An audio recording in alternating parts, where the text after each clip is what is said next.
Alright, let's get it. We are chilling.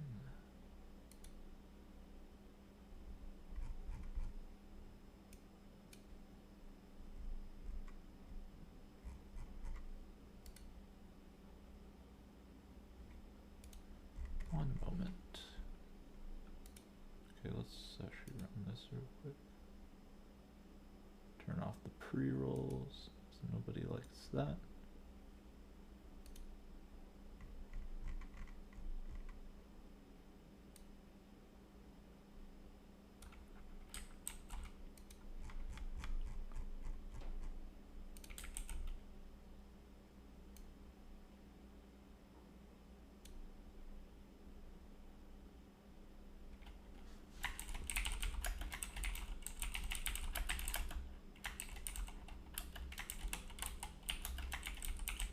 Yo, what's up, Jay?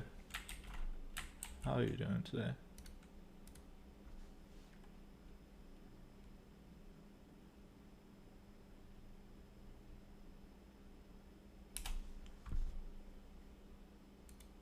How are we doing? Although you might have got hit by the pre-roll. Sorry about that. That's what happens when you join the first 3 minutes of stream. You're gonna hit by a pre-roll, but after that, it should be good.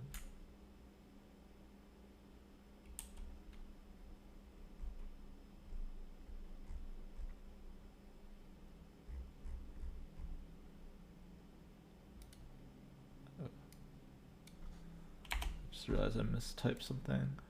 You open Orca? Yeah, I know Typhoid Mary said yesterday. Orca is a feels bad though, I'll be honest. Orca is probably the worst card you could open in the game.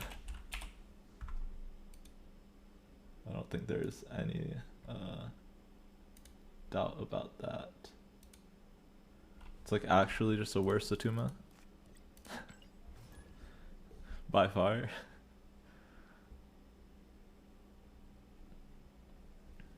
Yeah, we're chilling today. Trying out this version of Thanos. Mainly just looking for Dr. Octopus boosters, but playing with some Kang, seeing how it feels.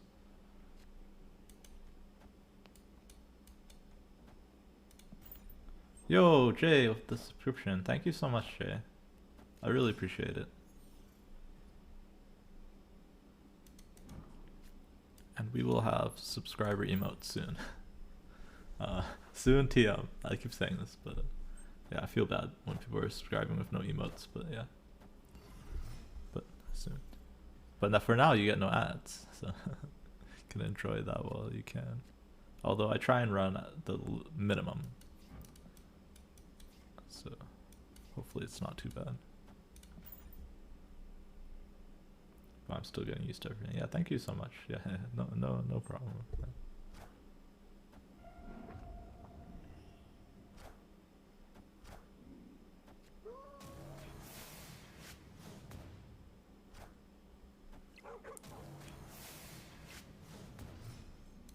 Man, ever since I upgraded the ink to the purple border, it's so nice.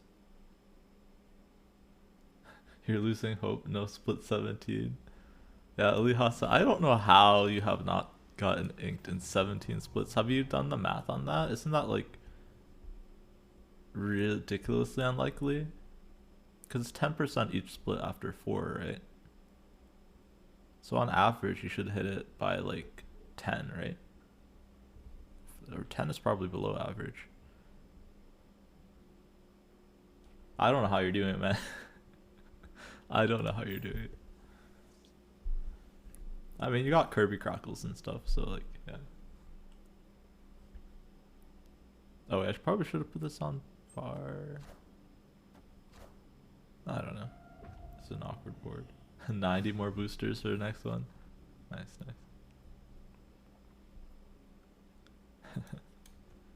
I mean, yeah, I'm just honestly I'm kind of shocked. Like, that's a crazy amount of splits to not hit an inked. But I mean, it happens for sure. But the odds are unlikely. But you'll get it, you'll get it. Yeah, right now I'm going for Doc Ock. This will be my 5th split of Doc Ock. I split it 4th time, didn't get inked, and I was like, I felt disappointed for that. If I have to split Doc Ock 17 times, I will be not very happy. I don't even know if like after like 10 I would keep going like or not. I'd just go to a different card.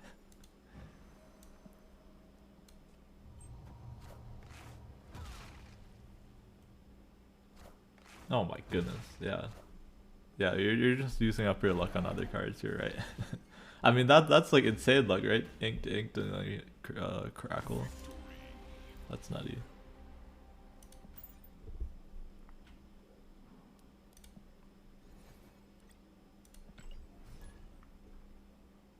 You need Luke Cage.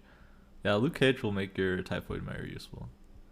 But it's okay, you got the Orca, so what more do you need, right? Can now run those. Oh, there's a deck that runs Orca, right? The move deck that just puts Orca in there for no reason.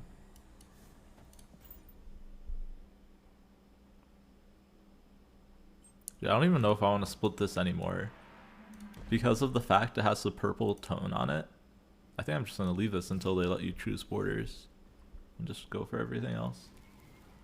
Orca is for the theatrics. If you beat someone with Orca, like it's a huge mental boom, right? For your opponent. Like if I lost Orca on ladder, I'd probably need to go take a break. I'm not gonna lie.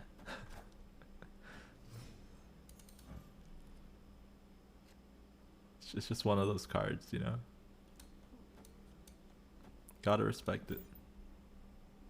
You ran Orca for Space Throne Hot Location? Is it even something good to be running on Space Throne? Isn't most things just bigger than Orca? It was bad, yeah. That's the issue, right? The payoff is just literally Giganto, but worse. Because they can interrupt the payoff so easily, right?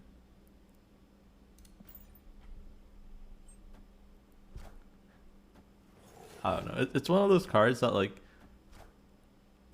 they made or not. I keep saying Atuma. They made Namor, and then they were like, "Oh, that effect is fun, so let's make Orca." I don't know. It's just a weird thought process. Yo, what's up, Nathan? Hello.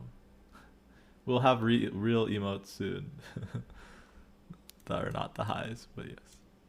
Welcome, welcome. Welcome, everybody. I guess we're just slapping down the Thanos. For use the Doc Ock and then the Thanos. Kind of afraid of like double Iron Man here. Oh, look at that.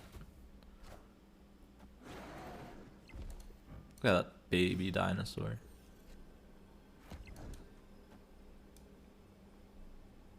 Don't really want to flip into Kang and make the game longer, so we're just gonna do this.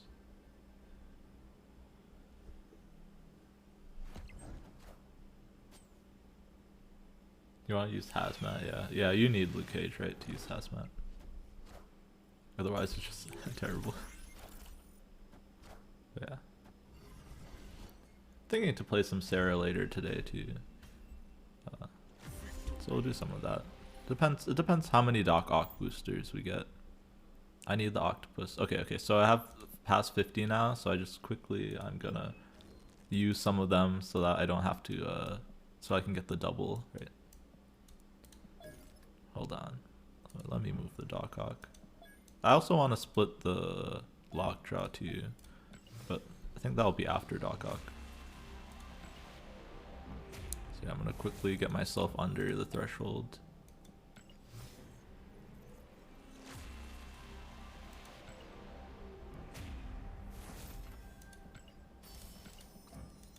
I'm just gonna go like all the way under just so I can make sure that I don't have to go back to this screen.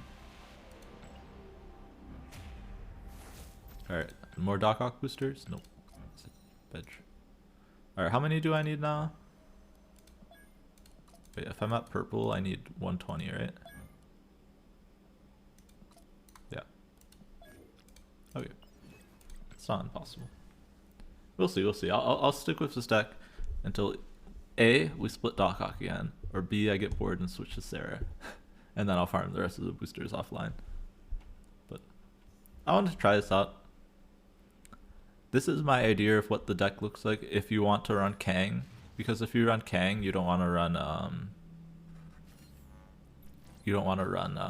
Dino, right? So I cut the Dino for Infinite.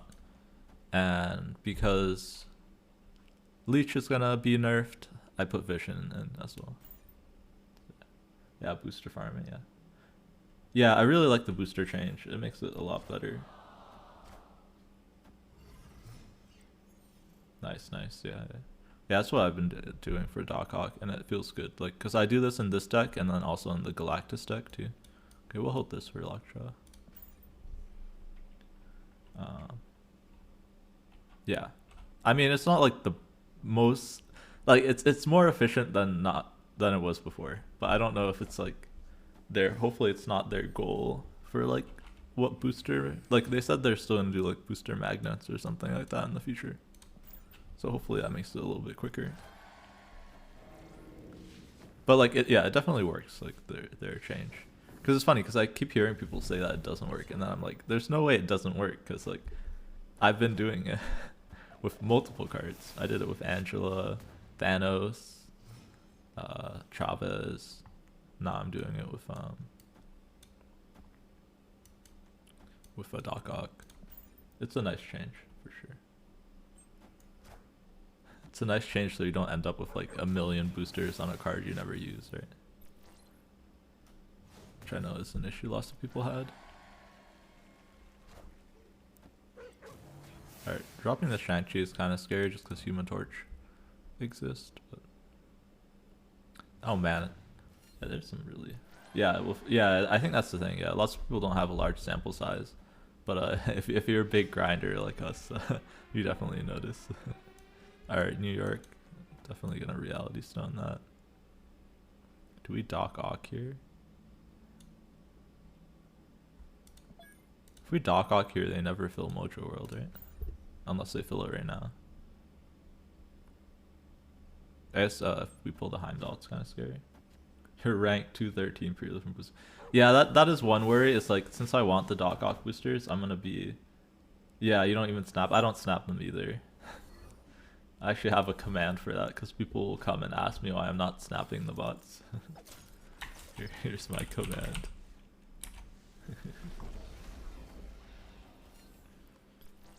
But yeah, it's rough out there. I want to not... I want my boosters, man, for the deck that I like. But yeah. I have another deck also for Doc Ock boosters, so we might switch to that eventually. We're just winning here always, right? Yeah. One thing that's also nice, yeah. So this is what the deck looks like, I think, without Kang, and then with yeah, I need one more, and then it's more efficient for Doc Ock. Without Kang and then without Leech, or no, with Kang and without Leech. I'm like, you have to cut Dino. And if you cut Dino, you should probably have Infinite in there. And then, I mean, probably shouldn't run Dr. Octopus, but I'm a fan of Doc Ock, so he's staying in there. I kind of like Vision. I feel like if they nerf Space Stone, Vision will be a mainstay for sure. Prepping for all the nerfs. All of them. Alright, what am I flipping this into? Luke Spar, sure. Green Goblin? Yeah, I like Green Goblin a lot. Green Goblin is good in any meta that's not heavy Death Wave. But yeah, Green Goblin, I like it, yeah. It's really nice. But yeah, not in the Thanos deck for sure. In like any other deck.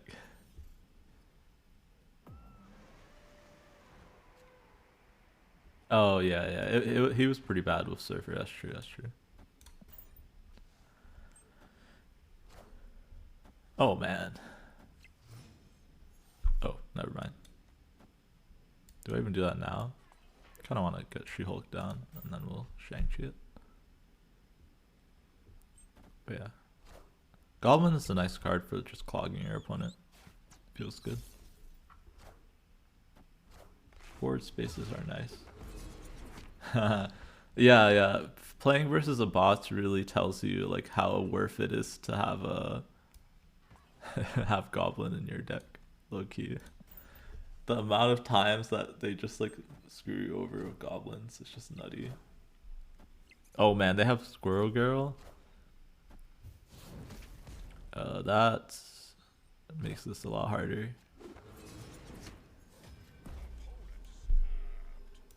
So they play Chavez here, and then they go to 15. We'll be at 14. Oof.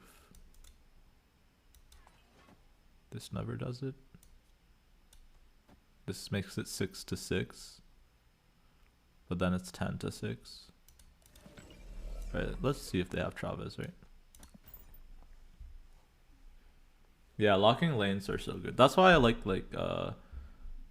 Titania as well. Like I think Titania is one of the best Series 3 cards. Yeah, they have Chavez. Okay, how do we beat Chavez, right? That's the question. Do we ever beat Chavez?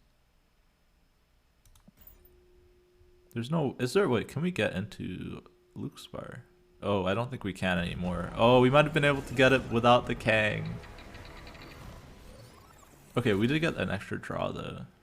Oh wait, this does it, right?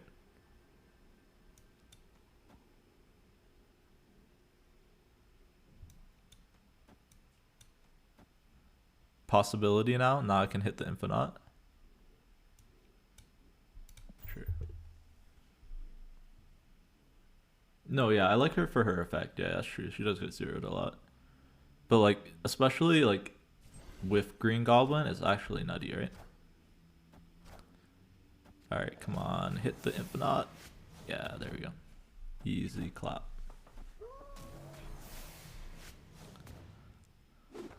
Never lost.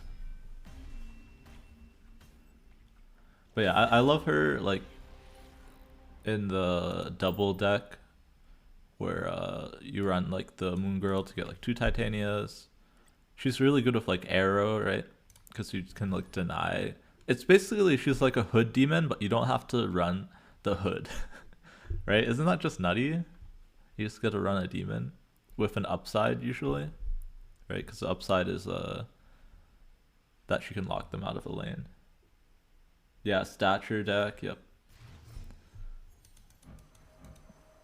Like any deck where you're just playing a bunch of big stuff or small things with big stats, right? It's like actually the nuts. Like it's such a well designed card. Like that's like epitome of like good design in my opinion. We have all the stones and like this, so definitely not not changing off TVA. Yeah, just play everything out on turn 6. Yep. She has like multiple uses. Like that's why I also think She-Hulk is a well designed card too. It's just like it fits in multiple different strategies and it doesn't feel oppressively strong. Although I'll be honest, She-Hulk might be a little bit too strong, but that's probably not the best example. But Titania has like a downside, right? She-Hulk doesn't really feel like she has a downside. But Titania definitely does. Okay, maybe I shouldn't have played all the stones into Lockjaw, just in case I need more, but like on another lane, right? That should still be fine. Because I don't have Space Stone, right? Oh, never mind. Now I have Space Stone. So we just win, right?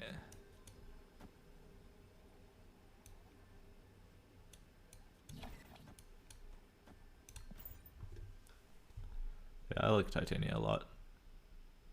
It's just a good card. More people need to run it. Yo, thank you for the follow, Vax Live. Thanks for stopping by. I appreciate it.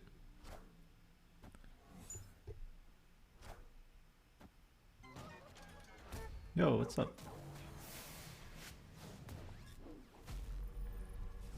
Okay. We out here playing some Thanos, trying to split our Doc Ock one more time. We'll have a chance at gold or inked.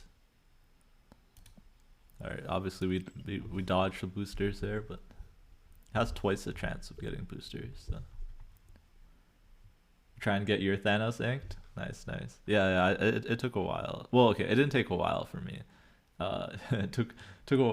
It takes a while to get boosters, but I got it on my 4th split. Because I was lucky. You just did your 4th split. Nice, nice. You don't want to talk to Elite Hasa about how many splits he has without the ink, though. Yo, nice Jay. Agent Coulson is such a fun card. Yeah, Elite Hasa out here is on his 17th split with no inked, right? So it might take you a while, Vax Live. It might be a little bit. Just depends how lucky you are.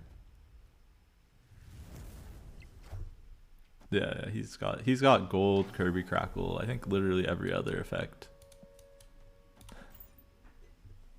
Yeah, you're never gonna miss like multiple effects. Like, okay, maybe I shouldn't say this. I'm sure someone out there has missed gold, inked, and Kirby Crackle by like their 10th split, but it's very unlikely. So yeah, you'll hit one of them. Yeah, I love the inked. I also just love the purple that I got on it as well, because that means that it looks good with the purple border, and I think the animations are the best on the stones. So I was really happy about that. We're gonna do this. Buffing Kang is kind of pointless, right? Yeah. We'll just shuffle stones. Yeah, the inked is so nice, especially on this variant.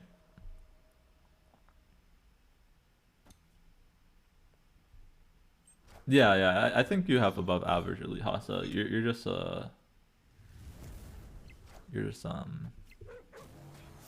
unlucky that you didn't hit the inked. But everything else I think you're lucky for. Yeah. Like, I think overall you're lucky, but specifically for inked you're unlucky. Alright, let's see what we get out of the lockjaw to decide whether or not it's worth it. Oh, optimal Thanos list? No, that's just for snapping. If you want to see like an optimal Thanos list, you can check out my Twitter. You might have to scroll down a little bit. But yeah, it's not really like the optimal list probably isn't really my list technically. It's my list minus Doc Oct. But yeah. Let me see if I can get you the actual tweet. How far back is it? I need to scroll down a little bit.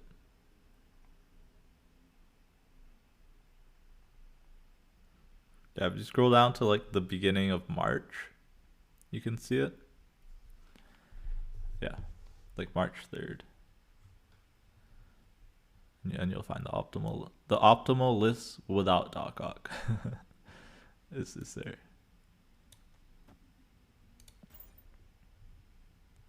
Did they steal something from my deck? Why do I have an unknown card in my deck?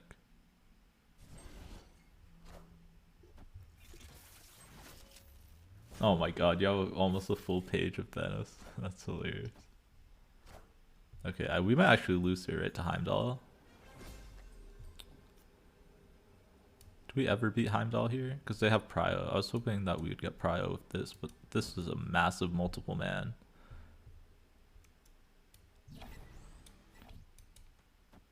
Does this ever win? I mean, if I play this, then they just don't Heimdall, right?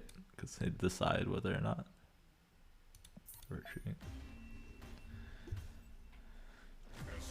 We're just too far behind to the massive torch and stuff. Alright, cool. So now, since we're above 30 on Thanos,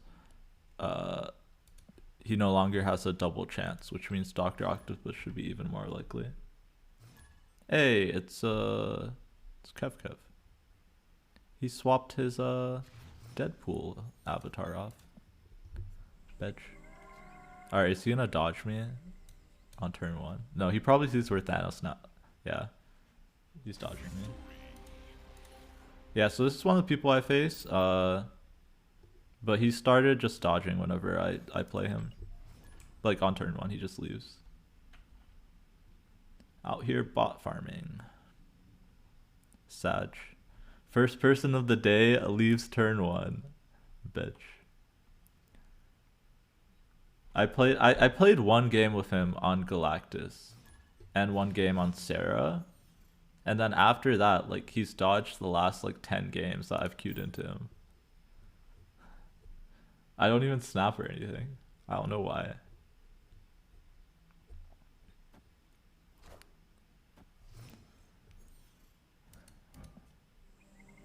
He's sick of me. I did kind of, yeah, I did wreck him with both the Sarah and the Galactus list. So maybe he's just a little bit tilted. Oh, you have a clip of your human player? Okay, I'll check that out. Yo, what's up, Gordo? I responded to your comment, but I didn't say what's up. So what's up? Yeah, I always have fun games versus humans, like, because they're good. So, but some of them purposely dodge me, like him. No. What did I do, man? It's not like I'm just playing one deck with like Leech in there or something. I don't know. Might be Sean here.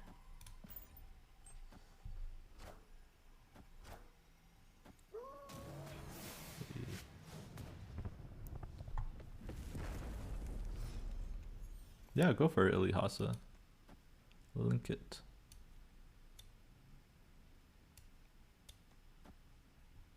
Oh yeah, you're playing Black Bolt. Nice.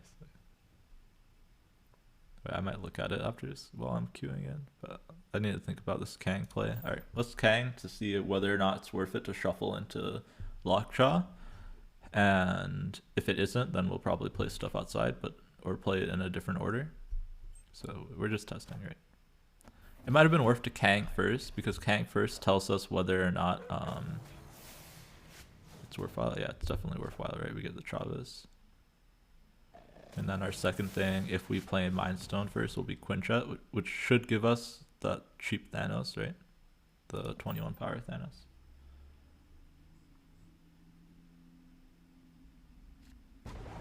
So yeah. So the nice thing about Kang is it tells you your future RNG, right? So now I know this will get me out Chavez, and then the next thing will get me out Quinjet. So if it gets me out Quinjet, I don't even need to Soulstone, right?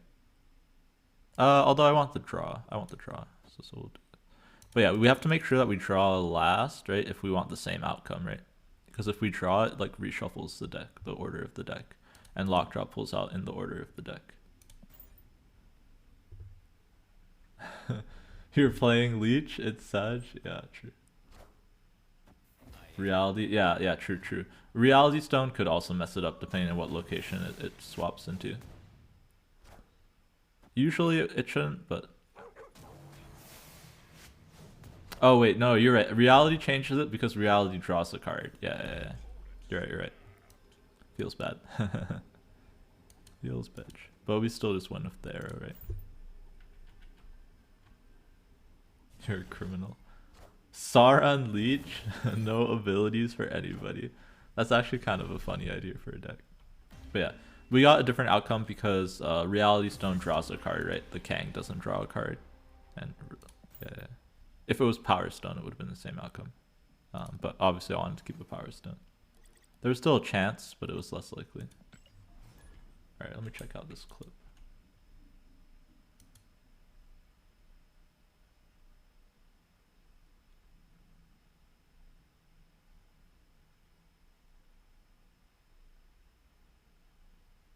We got turn 4 Galactus Nimrod. Oof.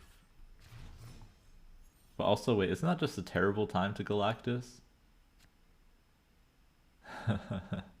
He hit the Wolverine. I like it. Alright, we have Lockjaw, so no reason to try and play the draw stones out early. Usually you play the draw stones out early in order to get stones, or in order to get closer to the lockjaw, right? So I'm just gonna hold these to shuffle. I like that clip. Black Bull OP. You're coaching, be in and out. Yeah, no problem, Cine. Welcome, welcome. Always good to have you. Stop by. Alright. Los Diablos might not kill Oscorp, so definitely playing this middle, right? Yep. Oh, debatable Vax Live. It's very much a comfort thing. If you like playing with Wave, like, I would try it out. It's a tech card. Recently I've been cutting it, and so has Lambie, but we both, like, it's good, but it's not as good versus Shuri and Thanos is the issue. Yeah, if it feels weird, you can cut it for sure. Yeah. Did I have that in my list that I posted? If I had it in my list, you can always just replace it with, like, literally just another tech card. You could try, if you want to be weird, you can try Killmonger. Otherwise, you can try, like, a lot of different things. Yeah, that's a very much a flex spot. It can be Blue Marvel, stuff like that. Oh, okay. Well, if we miss here, the Nexus is terrible, but if we hit, we're fine. Yeah, okay, Thanos is definitely a hit. Oh. I mean, we have active Thanos, so it should be fine. And we have Arrow. Yeah. Like, I would say Wave was optimal in Thanos before it became, like, a really popular deck. So, yeah. Alright, we'll just pull out their hand. Space Stone here. So we can move something into altar if we have to. Although it's turn... Yeah, we'll lock here. It's fine. Like, it's turn 4, but turn 4 Octopus is really good, right? Probably should have figured out what deck they were playing first. I mean, this is fine. We have Shang-Chi for it. I mean, if not, doesn't really matter because it's not on the Nexus. The Vision is a little bit scary, but we get to see where they move their stuff. But yeah, I would say, like, the core cards for Thanos, right? It's the Quinjet, Lockjaw, Chavez, She-Hulk, Shang-Chi, Dinosaur, and Sunspot. And those are, like, the main things. And Arrow. Usually Arrow. It's 50-50 on the Arrow.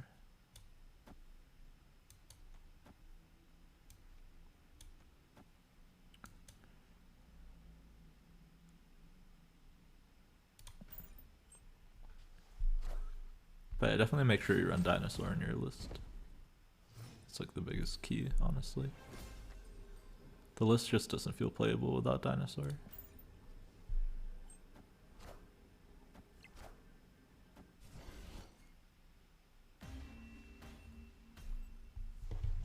Let me see. Let me double check the list I had posted just so I can make sure that I'm giving you correct info. Up-to-date info. Yeah, you have Ink Dino from the deck, yeah.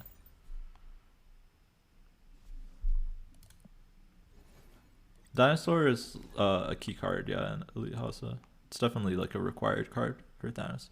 The reason I don't have it in this deck that I'm running right now is because I want to see how Kang is.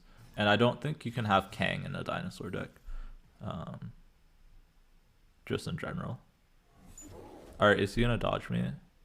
If we snap, he definitely dodges, right? Yeah.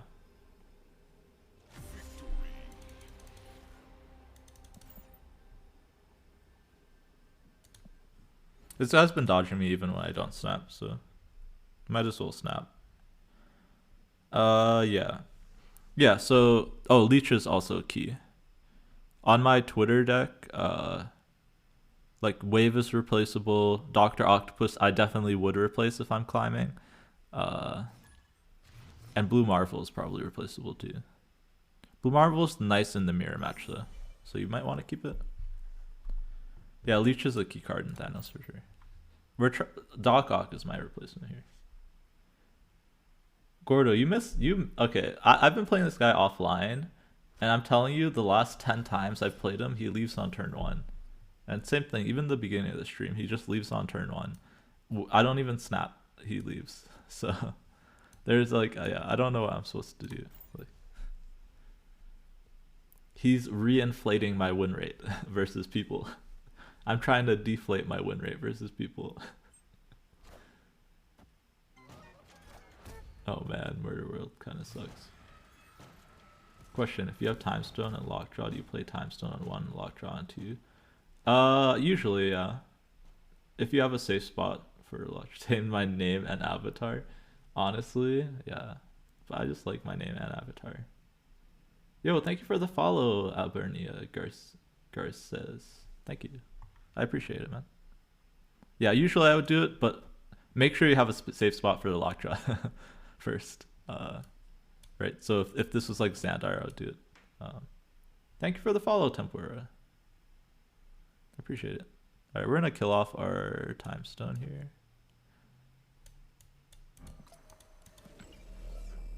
For Time Stone and Lockjaw Stone. That's fine too, yeah. Yeah, you can do either one. Another Thanos streamer. Yeah, I feel you. I was playing Series 3 decks all of this past week, but I wanted to just switch back to this deck so I can farm some boosters. Yeah. So it really depends. It's tough. Like, if you don't have any stones in hand, so if you have a lot of stones in hand, it's probably worth to do what Elite Hasa is saying and do Time Stone on 2. But if you only have like 1 or 2 stones, I think you definitely want Lockjaw down earlier if possible. We're gonna do this so we can draw. Welcome X for 87. But yeah, everybody out here, if you want the most up-to-date Thanos information, this is currently the best place to find it because Elite Hasa is in the chat. And I'm here too, obviously, but I just play his deck and Human Spider's deck and whoever, all the innovators deck, right? Alright, this is kind of awkward of a hand. Too kind. Look for any Thanos player and find none. Oof. Alright, we're gonna do this, force them to cap out Xandar, and that's how we win. Right, if they cap out Xandar, we can like, oh well, oh Vision, yeah, that kind of doesn't do it, right? Oh, let's see what they do, right? See what's in their hand. Yeah, no problem, Vax Live. Thanks for stopping by. Thank you. Always glad to help out.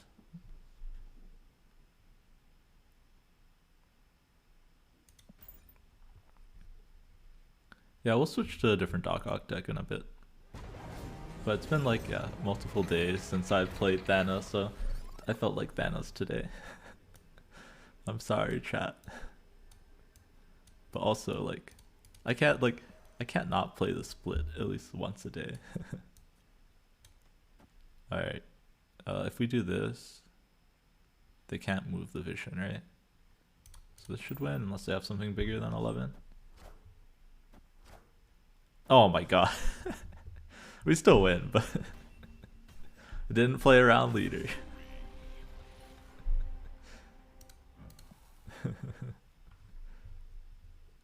Oh jeez.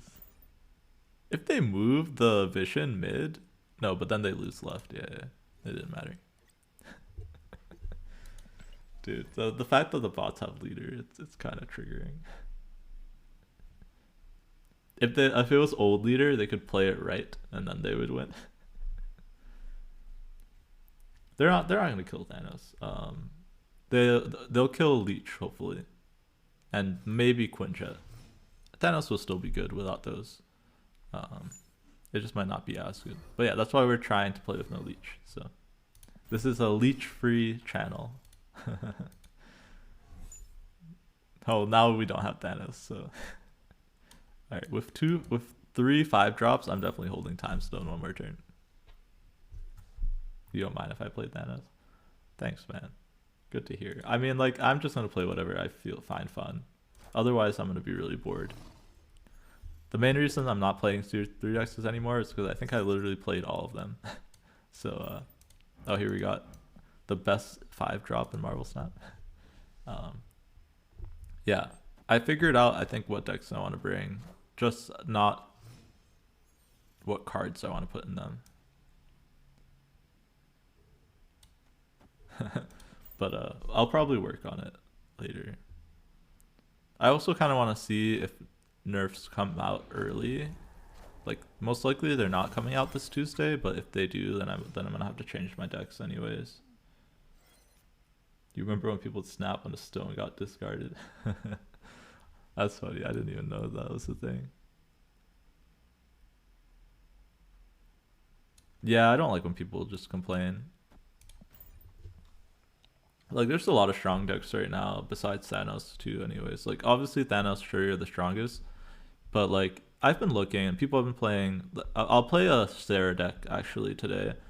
That does really well in the meta.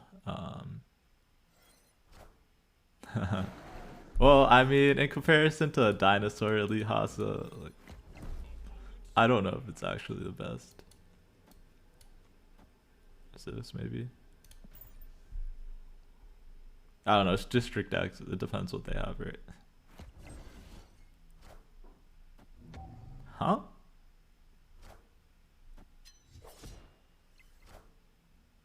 Okay. They must have just not had anything playable in their hand, I guess. Just 3 Infinauts. But yeah, there's a really good Sarah deck in the meta right now that I think actually might be like really slept on. But yeah, I think the only bad thing about the meta right now is Leech.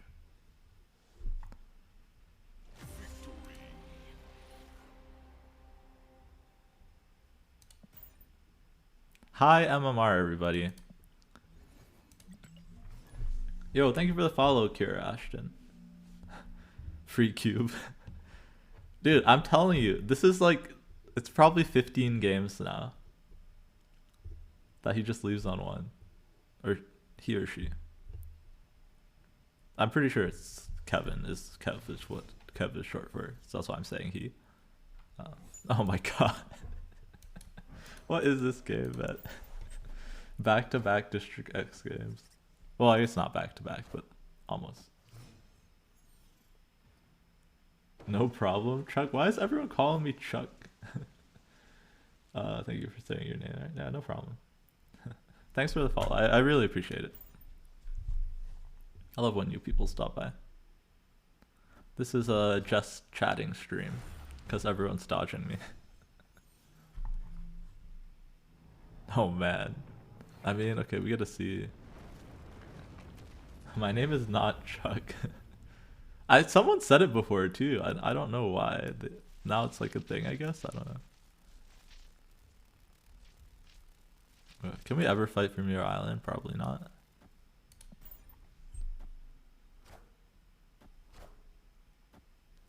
Oh, it's a UK thing? That makes a lot more sense. Okay, that makes sense now.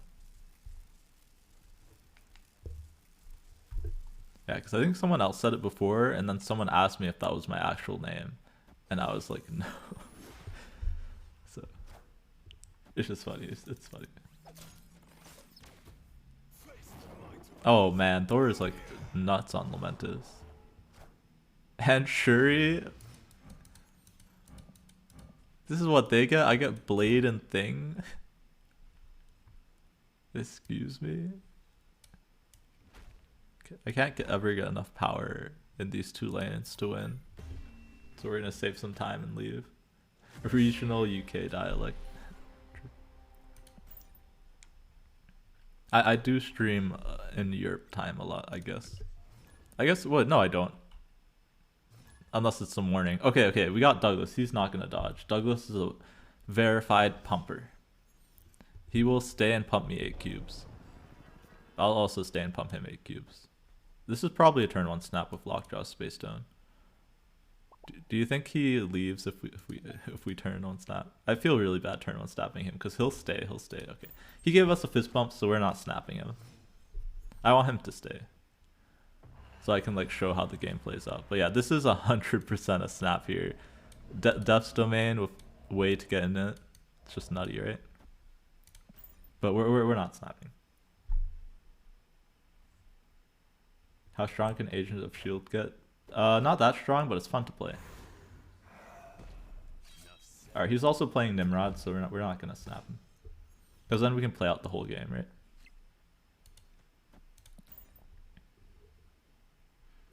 It's fun, Dre. I would definitely try it out, but put Dinosaur in it. Not Nick Fury.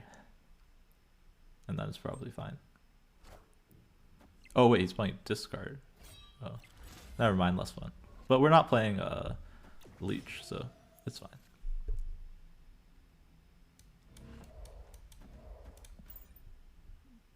Not the best hand to shuffle in, but still pretty okay. Oh man, pulling the Infinite sucks. Strange Academy also sucks because it means they can get into Death's Domain. Okay, Dr. Octopus is actually a card that we need here.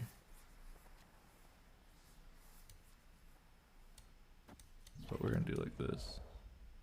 Kills off the stone, but we still get the shuffle.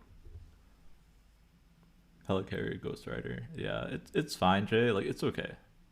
It's just not good. So, but like, I think it's more playable than a lot of decks out there, if that means anything. Dr. Octopus? Oh, man. We need the stock Oct, man. Where is it? Yeah, it's fun. It's fun. It's fun and it's not the worst thing you can be doing.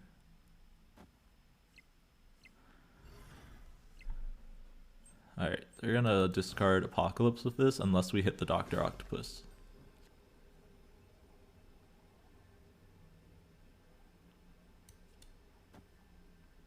Do we Kang? Just to see what we pull? Let's Kang. Let's see. Let's abuse the Kang, okay?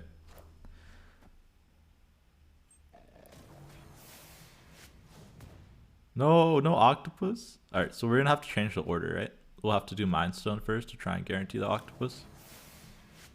Oh wait, we do get the Octopus. Oh, but now he knows.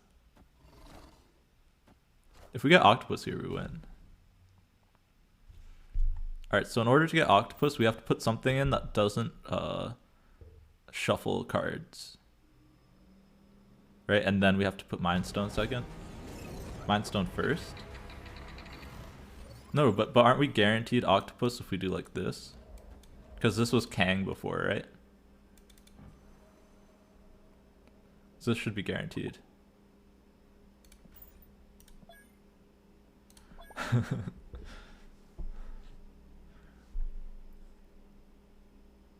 Yeah, but I do it this way because I want to guarantee that I get Octopus back out, right? And this will prevent me from changing my RNG. Mind Stone first would be good if I miss the Octopus. But yeah.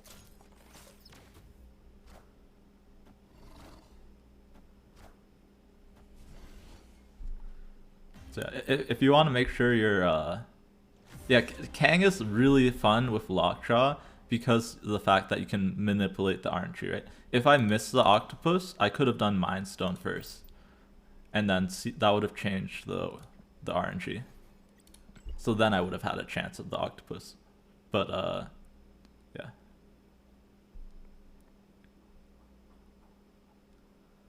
But yeah, the RNG doesn't change if you shuffle in the Lockjaw the same way, right?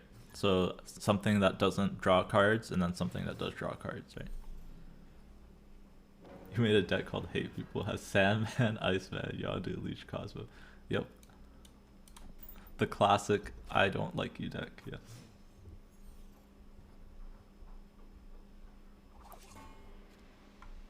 But yeah, we out here bullying Discard. Classic. We could be bullying him more, but we're not running Leech, so I have beaten him with Leech a bunch of times, like when he Modocs out Leech him, but we're not running Leech today. Not the best hand, but honestly, Dr. Octopus is a hard counter here too. If we can get ahead in every lane, right? Probably gonna She-Hulk over here. If we get ahead in every lane, just Doc Ock out the Apocalypse. We can Doc Ock the same turn they Modoc. Oh, that seems bad. Yeah, Leech against Discard is actually just auto wins, right? Oh man. He's gotten a lot of value from this Wolverine.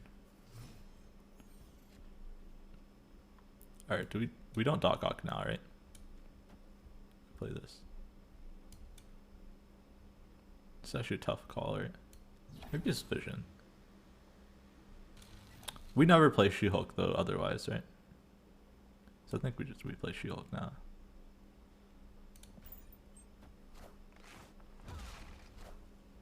Morbin time. Alright, so this is probably the Modok turn. Is it Octopus?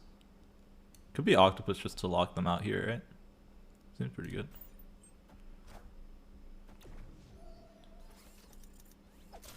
Viper is in the deck in case they give you the Goblin back. Nice. Alright, do they have Apocalypse? We do deny them a Swarm, which is pretty nice. Okay, so they just have 2 Swarms and a Chavez, right? Can we beat 2 Swarms and a Chavez? They could also pass.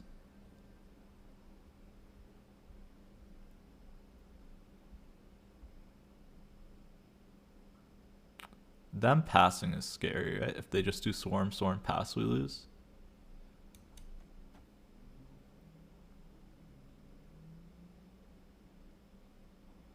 Pass gives them 6, so it'd go to 24. Can we beat Swarm, pass somehow? We can't, right? So yeah. Swarm, pass, and even just Swarm, Chavez, we can't beat, right? So we retreat. There's 0 chance that we win here, right? We would have, like, if they played Modok somewhere else, that's how we won. But since they played it on there, it's really difficult to beat. Yeah. Because even if they went Swarm, Chavez, right, we'd win left, but they would win their Chavez lane and tie the non-one, right? The non-Chavez lane. And then they'd win tiebreakers. Because we'd just be barely beating them, right?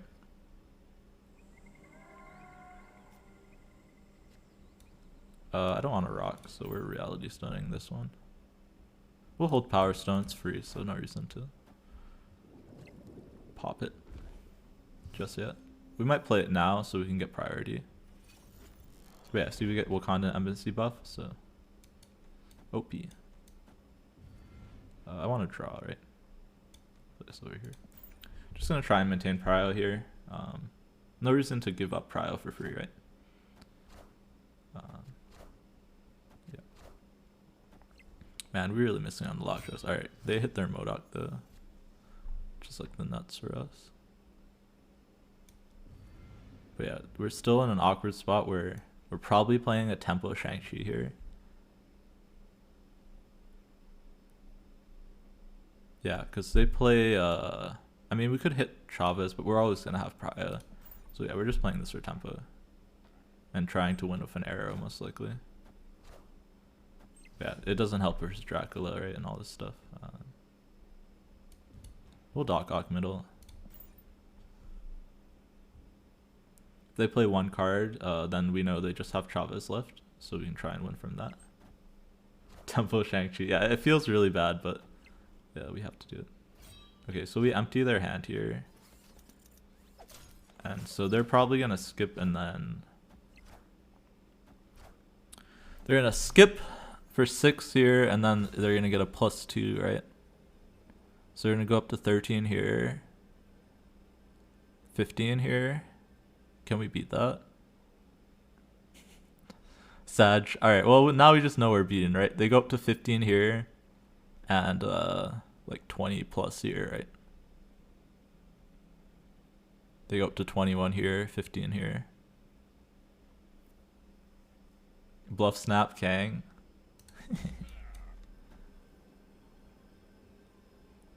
That's our way out, yeah.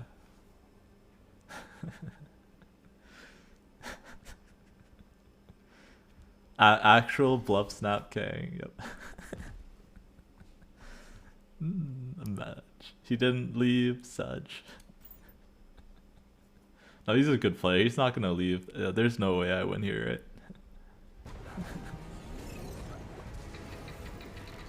Alright, good guy. He didn't leave. We're retreating.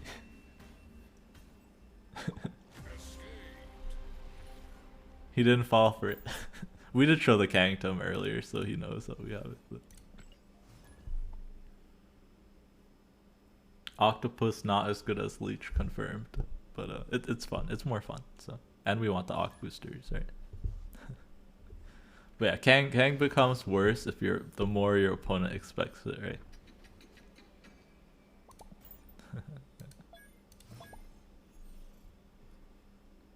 Yeah, having Infinite in hand all these games really sucks too. We're gonna stick Power Stone Mintry's lab.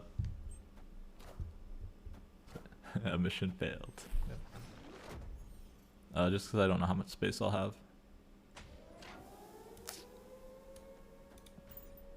But yeah, this deck definitely worse without the Dino, right? Because your turn 5s are a lot weaker. Vision is a good pull though. Also, Grand Central is not terrible for us, right? Because this are all good pulls. Oh, never mind. No Grand Central. Sad. Yeah, we don't have the best hand here. If we got a lockjaw, it's not too bad. We'll do some lockjaw flipping.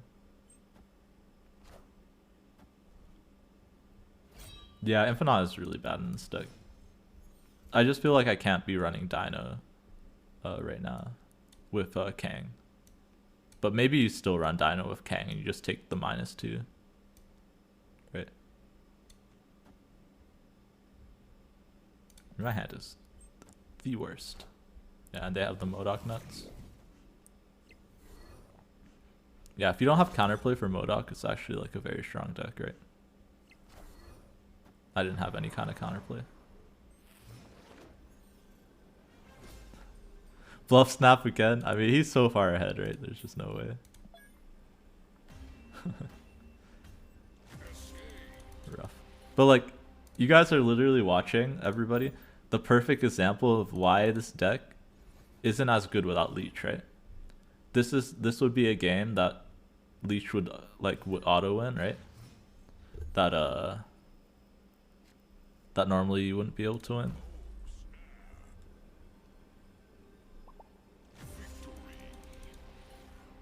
We actually always snaps the card there, because look at our hand, right? Even though this is the guy that perma dodges me. But like, that was a nutty Sakar pull, right? And the game was so fast that Douglas didn't even queue into anybody different. That's hilarious. The guy dodged so quickly I was able to squeeze in another game in between the time that Douglas was queuing. Oh my goodness. We'll space down. We just need to draw stuff, right? We're having Infinite in hand every single game versus Douglas. Is not a good vibe. Oh wait, did he switch? Oh no, he runs Lizard in his discard deck, right? Let's Time Stone into Octopus. Yeah, Time Stone to Octopus does not feel as good as Time Stone into Leech.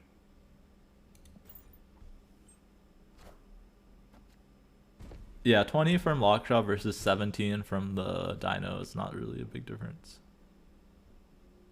Okay, we'll just play Vision, I guess.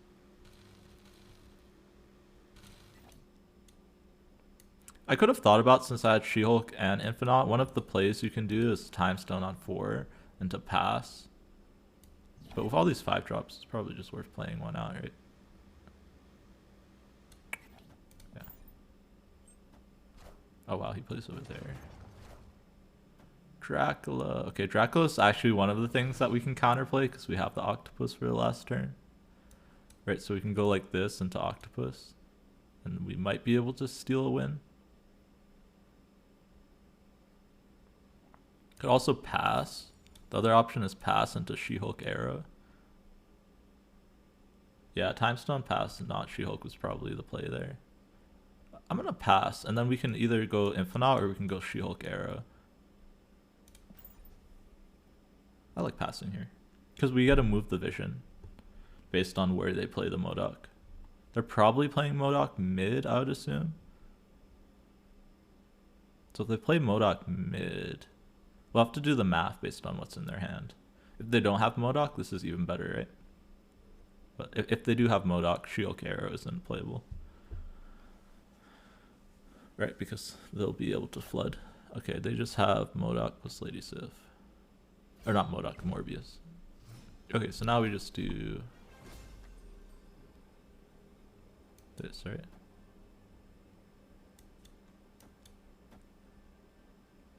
We'll have 12 here. Oh wait, this is actually a really tough call on what's the right play here. This gives us 18 here. It might just be this, actually.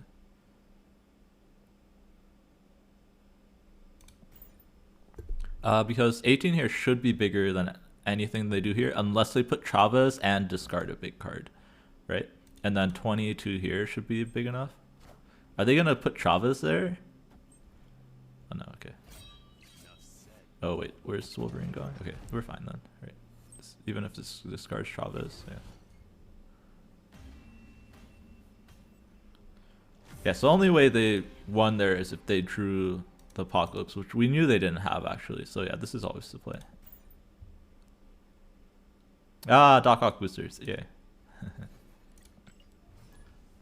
Wait, all my pumping paying off. I'm getting yeah, full V jump right, yeah. That's why I paused for a second there, but that's only 33%. So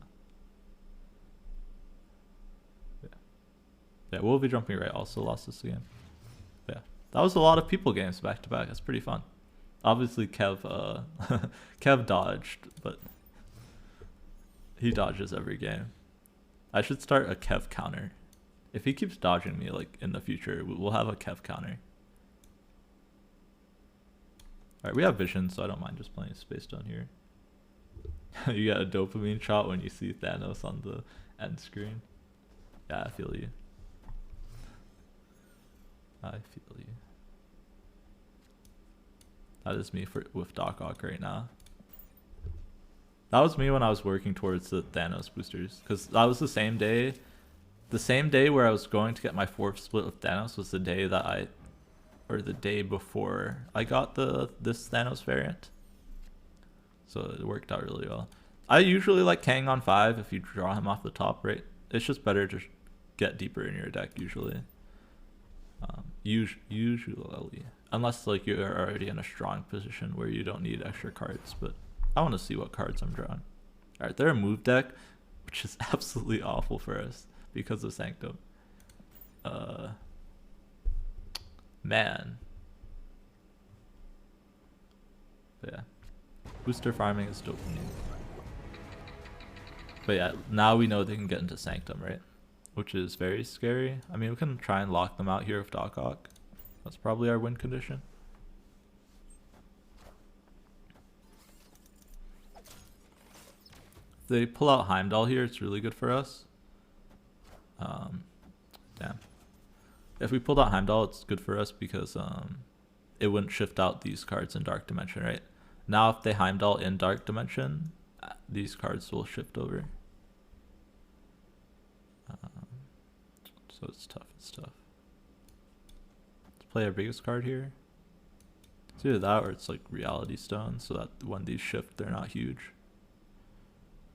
But I think I'd rather them be huge, right? This way I can try and Shang-Chi from behind. But we're gonna have Prio, right? This is tough.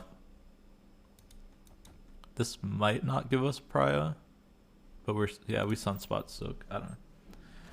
This is a tough, really tough board to play. Yeah. Really, really tough. Because we have Prio, so Shang-Chi doesn't do anything. They just play some Heimdall mid and they win. I don't think we can get big enough mid is the issue, right? Because we didn't play out Soulstone yet.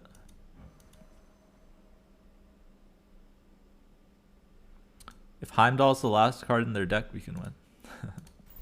But yeah, that's the only way. But that's probably Heimdall, I'm guessing.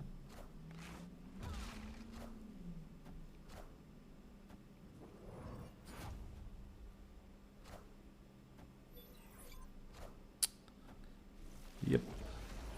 Heimdall. If we got the vision earlier, we would have also been okay. For 1 cube, we'll play it up.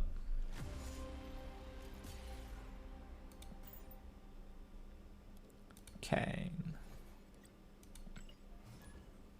Yeah, move is very strong if you run into any locations that are good with move, right?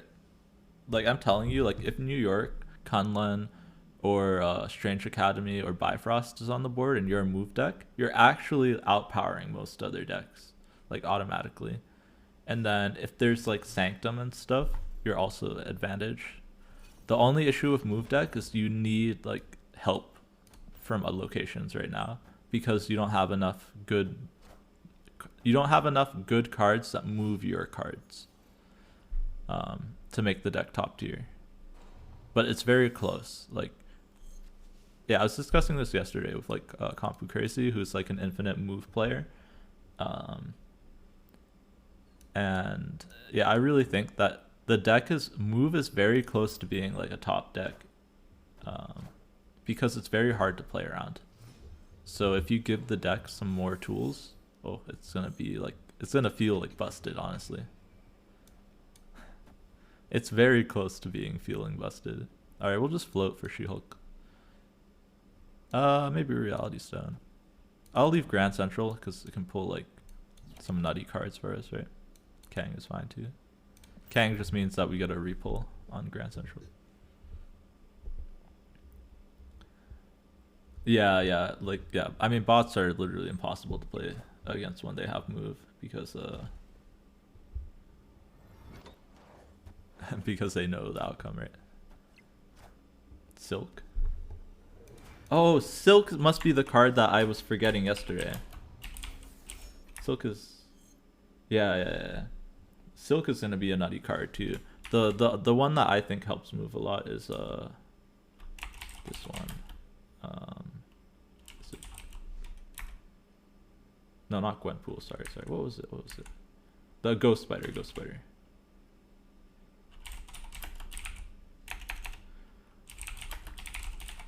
This one, yeah.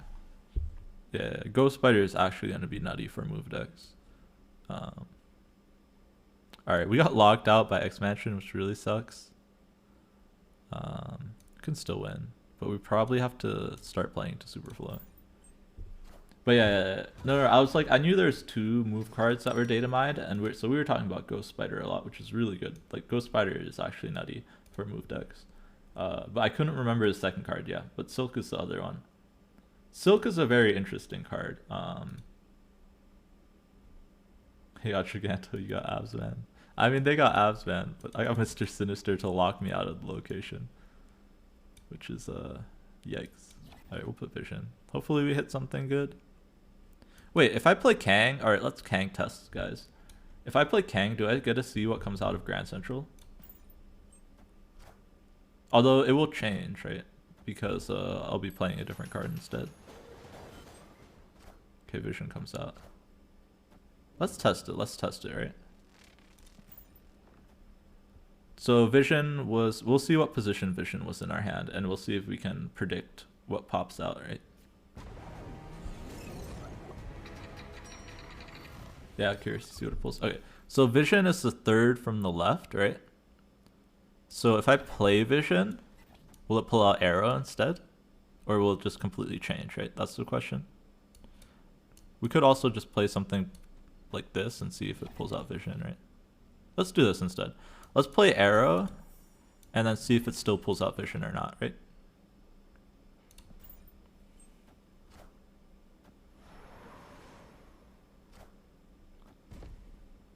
Yeah, you need a few tests. I'm pretty sure Cam Best tested this though, and it should be based on the location in your hand. Assuming that it works, especially assuming that it works similar to Dr. Octopus. Yeah. It's like they like number the cards in your hand and it takes from that position. So Grand Central, Dr. Octopus, similar. Okay, it's actually never Thanos, right? It's always Shang-Chi. Yeah. Or that's the assumption based on the results of testing, yeah. We don't know that for sure, right? We don't know how the code actually works, but there's been enough testing of it where it's like, that should be how it works. Alright. Doc Ock boosters, way to go. Yeah, thanks for stopping by, Wolver. Yeah, some locations could possibly break that. That's definitely true. Um, but yeah, the only stuff I'm really like pretty sure with Kang is like the lockjaw interactions because I made sure to pay lots of attention to that. I would have to go back and watch the VOD to see the other ones. I was kind of in and out of that stream. And I think people did more offline testing too. Wait, what did your abs man copy, Elite House? I just assumed it was a blank abs man. Did it copy your like discard card or something? Your I don't know what you run. Green Goblin. Oh no. Well, no, so that's true, but also not true. It's the same, but you can change it by playing stones. So if you play a stone, it changes your deck order. So it's really nice for Lockjaw because then you can see whether or not it was a good pull, and if it's a good pull, you can keep it the same, right, by playing stuff that doesn't draw you cards. And if it's a bad pull, you can put stuff in that does draw you cards, and it will change what you pull. It's pretty nutty. Like, it's actually, like, it's really important to know that interaction, I would say, if you're playing Kang in a Lockjaw deck. But yeah, I showed it off earlier. I'll see if I run into that situation again. We're actually not drawing Lockjaw most of these games somehow. Alright, there's the Lockjaw, but we're not playing it because it's bad to play here. We're gonna play the Octopus.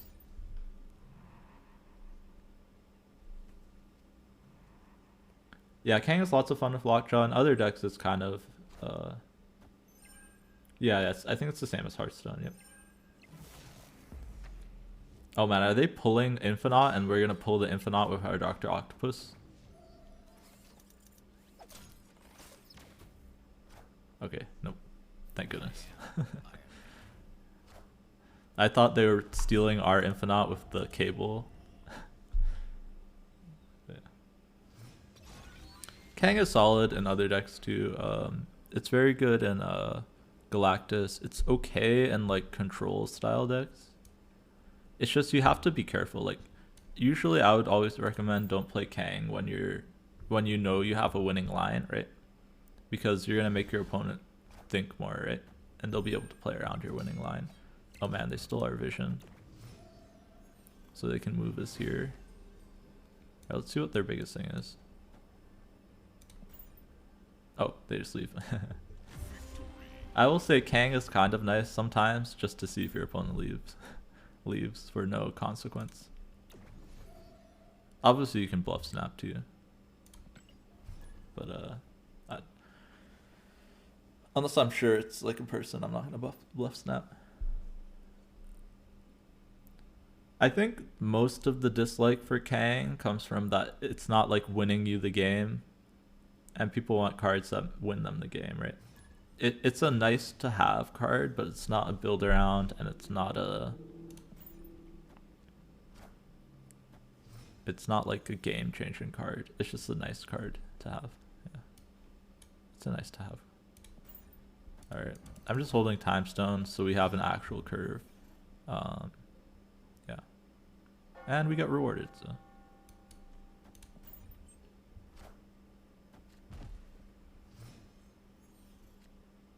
yeah.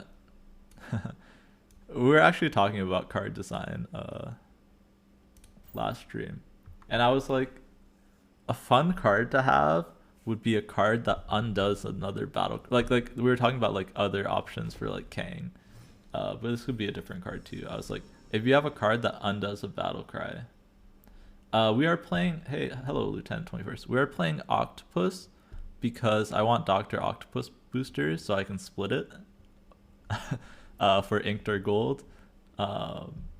And we have Infinite in because we have Kang, which makes Kang makes the dinosaur worse. Usually you have dinosaur over the Infinite. But like Infinites used to be in the list. Like it used to be in older versions of the list. Because you could go Time Stone on 4 into Pass on 5 into She-Hulk Infinite on 6. The issue is you don't really like to do that anymore because Arrow exists. Okay, I want more cards, right? So I just want all my stones. Not really, right? Probably vision. But yeah, no problem. Lieutenant 21st. But yeah, generally Leech over Dr. Octopus is the way to go. But Dr. Octopus is my favorite card, so we're splitting him. Any reason to be higher than 100? Not really. 1 big D 11. But I don't like to lose, so that's why we're up here. But we're also following my optimal command, where if we think we're facing a bot, we're not snapping him. Are we always losing here?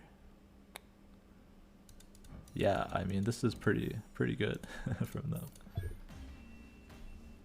But yeah, there's no reason really to be above 100 other than, like, I guess bragging rights, but it's not even really a brag because most people that are really high face actually all people that are probably above 150 right now are facing bots, so take it with a grain of salt. Yeah, but yeah, we out here to farm boosters, chat about the best decks in the game. What if Kang just shutter walks and repeats all on reveals? That would be a fun card, like, to exist, but it feels busted. I always mind stone on 1. Thank you for the follow, Wolver Thor. I appreciate it. Glad to have new people always. But yeah, thanks everyone for stopping by. I am answering questions today as every day. So, but yeah, mostly focused on just getting these octopus boosters. So definitely a lot more conversation today. We started playing 2 months ago. Nice. Always good to have new people in Marvel Snap as well. Learn who is out there. Yeah, there's lots of great content creators out there. I only just started up a month ago doing Twitch. So, alright, I'm going to storm Dream Dimension because that really messes with our deck.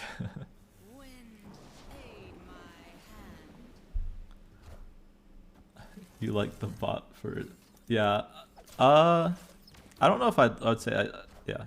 I mean, technically, like, lots of people, like, in Infinite, right? Elite Hasa, they just booster farm by, like, perma losing at 100, right? So, yeah. It's nicer if you actually want to play the game Marvel Snap. But there definitely is, like, better ways to booster farm, right? What are we doing here? Probably moving Crystal over, right? And then playing some big stuff over here. But yeah, honestly, like, I find some human opponents easier than bots. Actually, most humans are easier than bots. I feel like I actually have to put thought in on the last turn a lot of the time versus bots. Versus humans, a lot of the time, the game's already decided by turn 5. Unless it's a 50-50. You're 78, can't wait to get to 100. Yeah, I feel like a lot of people feel that way, Kikyo, man. You feel attacked, Gordo. I mean, yeah. I wish I could say it wasn't true, but based on my playing people, that is what I've determined. Hey Lisan, what do I think about Wong decks? I think Wong decks are... Oh, I did not even realize this was a Hella deck. Man, are we gonna lose to a random spawn? Yeah, middle. Man, we lost to Jubilee. Hella into the Jubilee. That's hilarious. Okay, hello Bixley. Welcome. Wong decks are okay early on, like in Pool Theory and stuff. The issue you're gonna run into is that it's not very cube efficient, right?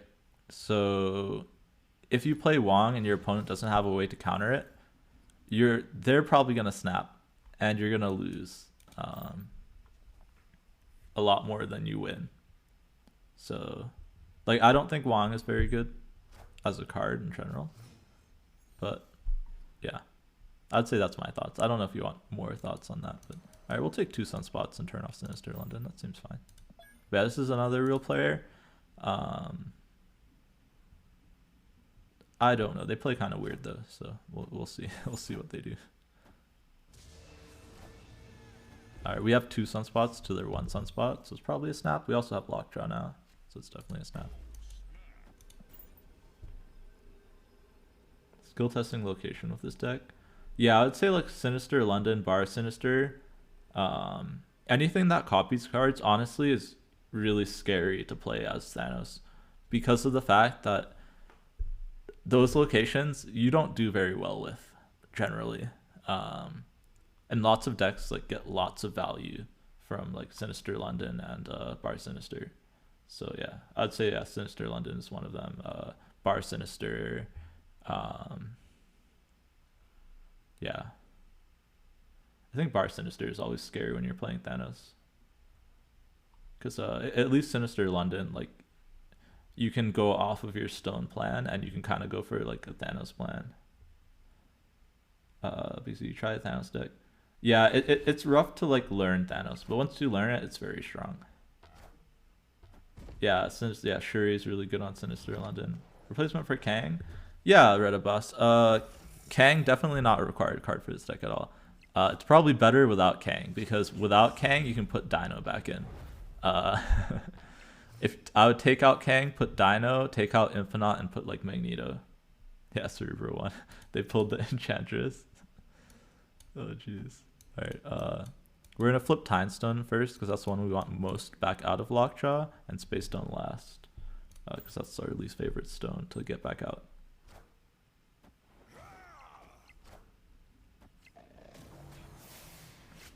Yeah. Having Reality Stone is very important when those locations are on the board, because if you don't have them, then you're kind of screwed.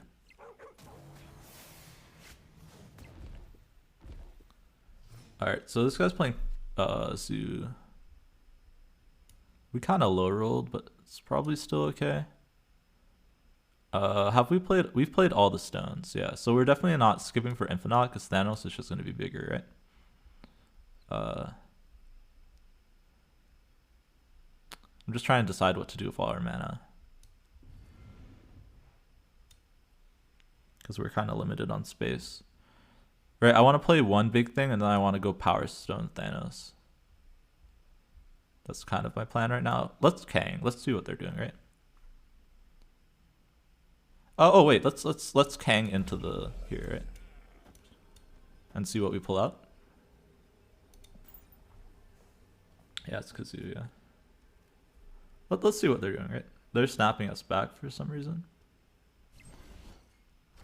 Blue Marble. That doesn't really do it, right?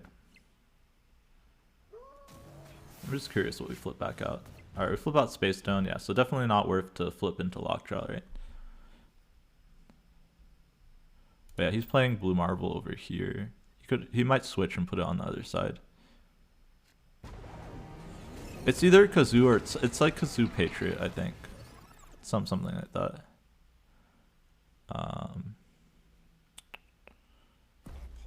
They're snapping again. Okay. I think we're just gonna do this, and then decide next turn.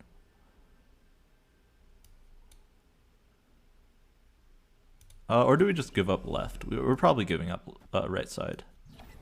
I'm putting this here. And then deciding next turn. Yeah, it's probably gonna be Thanos left on the last turn, yeah. And then move the Vision mid, go Power Stone Thanos. I don't want to show that we have the Power Stone just yet. But yeah, it's going to be really hard for him to win Necrosha, right? If I move the Vision there. I just kind of want to bait them to play in there. That's kind of what I'm doing here.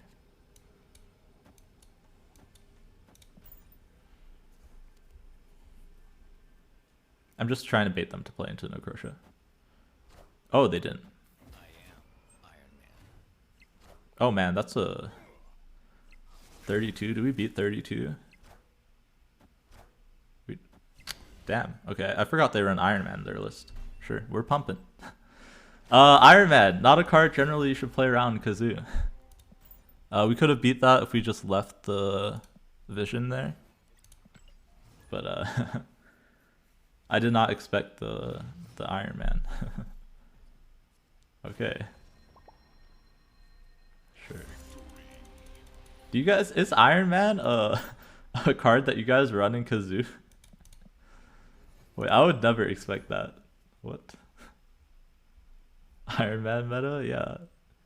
That's like the last card I was expecting there. I was like 24 power? No way they beat that. With one card there. Okay. But yeah, I know how to play around it now. It's fine. Iron Man? That's funny. But we pumping, we pumping. If we don't pump, we don't get the... We're just only going to be facing bots. So. Yeah, Kev, yeah. The insta-retreat, no matter what I play. Iron Man is like actually like... I don't even know what kind... Like... It's so big brain that it's like shrinks my brain. I don't know. Like, I don't know why that's in the deck. Like, what thought process went through their mind that they were like, yeah, let's put Iron Man in my deck.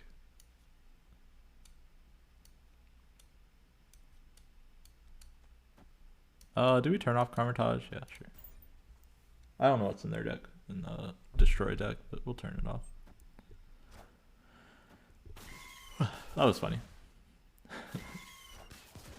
Killmonger, yeah. I know I've beaten them before when I was playing the Sarah deck. Oh man, Sinister London is not what I wanted to see here. But I mean, we got the Thanos, the active Thanos out, so hopefully it goes the other side. We're actually going to try and force it to go to the other side. That's our plan.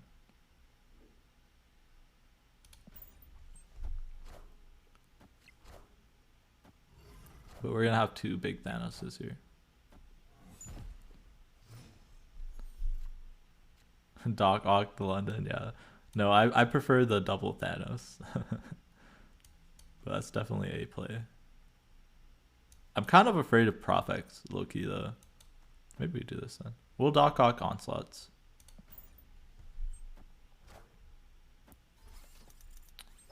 Alright. Are we both going to be locked out the game? Oh, they're not going to be locked out. If they Prof X us here, we lose. Or we can't. Actually, no. We might be fine. Okay, we got the Prof X anyways. Sure. No, that's worse. Oh, man. Our 31 power Thanoses. I should have just played it on turn 4, I guess. If we full pass here, we still just lose. Dude, the goblins, yeah. Actual, like, misery when you're playing versus the bots. They're just never, they always know when to goblin you, man. Nerf them. Yeah, goblins should have a condition to fly over to the other side.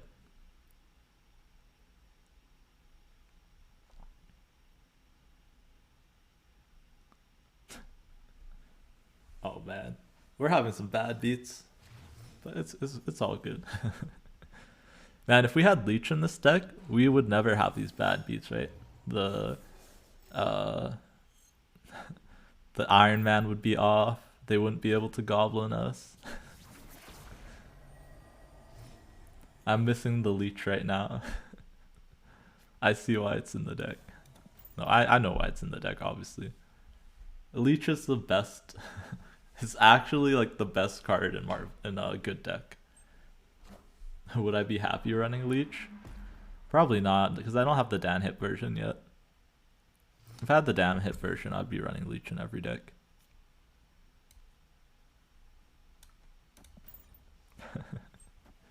It might be better to put it in Sewer System here, because then I can turn it off with Reality Stone, because I haven't played into Vormir just yet. That's probably a mistake by me, actually. I should have played Lockjaw into Sewer System. Probably not going to make the biggest difference in the world, but it's a small mistake.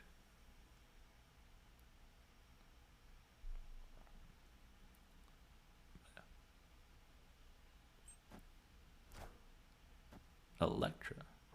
Play Lockjaw and Hellfire Club. Yeah, that would be a huge mistake. That would be an auto lose, probably. Leech strong because it has to be. Okay, we get the Kang. Oh man, wait. Since Kang is gonna disappear, are we not gonna get the Infinite? Because Kang disappearing reshuffles the deck, right? Leech should never be in the position where it's the best thing you should be doing, in my opinion.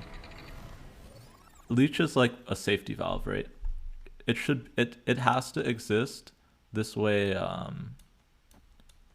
in case there's anything super oppressive. The issue with Leech right now is it's being used against everything, right?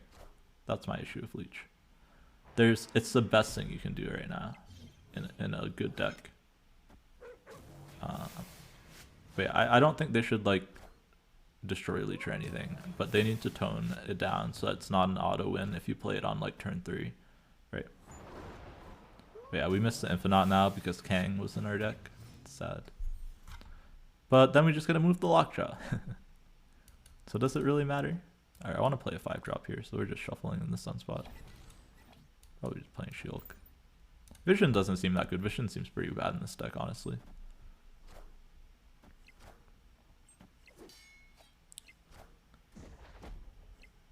It's not a pass Infinite line. I like Lockjaw, but maybe it was because we have all our payoffs in our hand, right? But like we have Arrow too, right? Isn't just Arrow better? Isn't Arrow always better?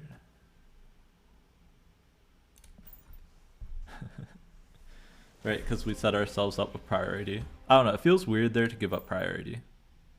But you might be right. I like having priority. Alright, we'll play a couple more games this deck.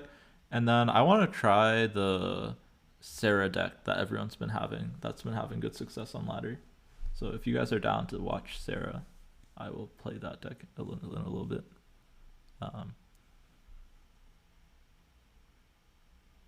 Yeah. If I wanted more Doc Ock boosters, I would play Galactus, but we'll probably try Sarah. Oh man, Lamentus. I mean, Infinite Vision, maybe it's good enough.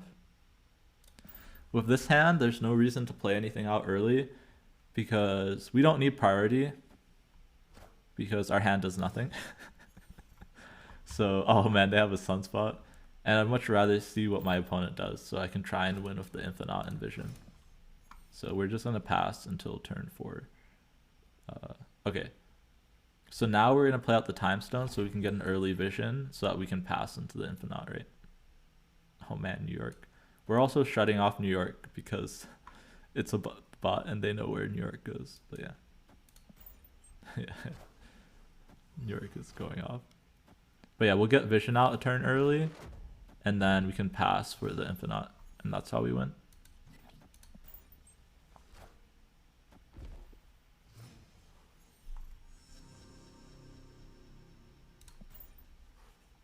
There's some merit to moving Vision here. Alright, just hoping this is enough, right? They also have an Infinite. But yeah. Nice thing about Lamentus is you can literally plan out your entire game, right? So take advantage of that. Obviously, like if your hand is like the worst thing ever and your opponent snaps, you should retreat. Doc Ock is getting there. Okay, wait, if we keep getting Doc Ock boosters, we might stick on this for a little bit. Yeah, I do know that Elite Hasa, yeah. I don't really understand why, but yeah. I mean, it makes sense. It's an action that you make, but you're not playing a card. Kiko man, I'm going for inked or gold. I'll be happy with either. I'll have a chance for both. So I had a chance at inked already, but I missed it. And now I have a chance at inked or gold. So yeah. If you're asking preference-wise, I think I would prefer to have inked, but I don't mind the gold border too. I don't know what the gold would look like on the Doc Ock, so if it looks really bad, then no, but it's a really nice looking skin, so I don't think it would look bad gold. Alright, since this is Kiln, I'm gonna start shoving stuff in there. Gold on most things, yeah. Different people have different preferences. unless the card art is super heavy, like color focused, usually I prefer inked. But I like gold on cards that have like lots of color on the character themselves. Like this Shang-Chi, I'd probably prefer gold than inked. But on like Thanos, look how sick the stones look, man. It depends, but yeah. I know there's varying opinions. Yeah, Gordo prefers gold too, yeah. Oh man. I should have realized the Killmonger meant it was Death Wave. So I shouldn't have played out the Power Stone there. That was my mistake. It's still fine. If we draw She-Hulk, we're actually in a really good position. Because we can pass and She-Hulk and Infinite.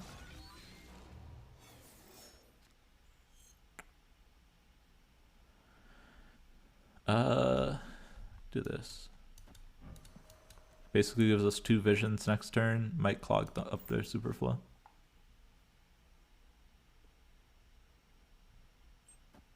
Other day you watched R. Hickey get a gold baby Magneto with gold Curry Crackle. Yeah, I will say that gold looks really good with a lot of the special effects. For sure. Which is like a really awesome thing about gold. Like inked is only good with like the black and white special effects, but gold I feel like works with a lot of different ones. Alright, we'll go up to 8 here. I don't think they can get into Kiln, so Shang-Chi should just win us there.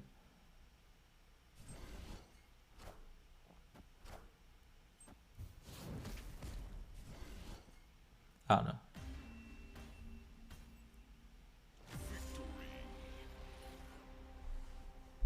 Inked with black and white Kirby, yeah. I mean that's like the best split you can get, probably.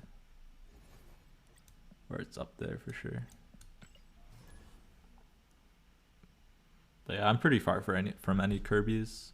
The only one that I would have a chance at Kirby, I should have 2 cards of a chance, I think, is a Dinosaur if I was to split that a couple more times, and Chavez if I split that 2 more times, I think. And I have enough boosters to do that. But I want to focus on getting other cards up to inked or gold first. Once I have like a full deck of inked and golds, I'll start looking for Kirby's. Yeah.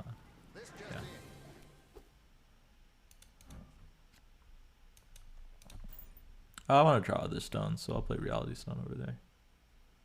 If a black Kirby Dino inked and a white Kirby Dino inked. The Hasa out here just flexing his splits. What would be my preferred split and on which card? That's tough. That's tough. Because I don't know how all of the splits look. That's my issue. Ooh, is this gonna hit my monster? Sag. Okay. Well, we're gonna gambit their monster now, right? Kirby, I think, is 6 Wolver. Like, I'm generally a fan of ink split Scorda, so I'd be pretty happy with, like, I think the one I'm most looking forward to getting is, if possible, is an inked Peach Momoko Null. I'm pretty excited to try and get that, but that's going to take a while. Otherwise, like, I'm really waiting for the Peach Momoko She-Hulk. I really want to have like a inked or gold split of that, like when it releases.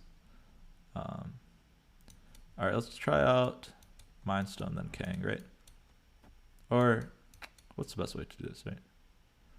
I can't really manipulate the RNG here because most likely I'll be sticking in another stone or something. So not really a point of playing the Kang here. We'll just Doc Ock him.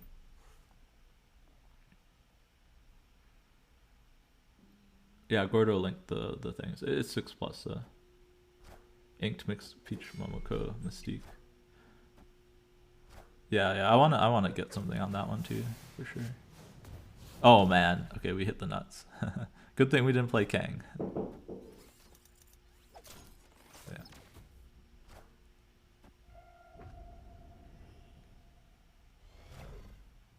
Wasn't sure if I want to push.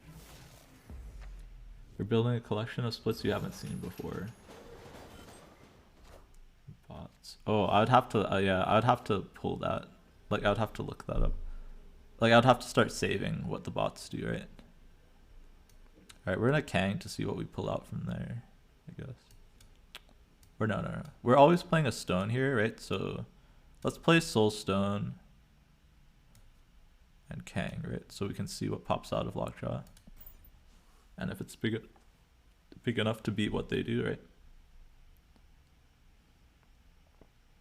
Yeah, I mostly want to do stuff on the Peach Momoko skins now. I mean, I want Lockjaw eventually, but I don't know if I want this Lockjaw split or not. Yeah. After oh man, they're manipulating my RNG. Wait, that's tough.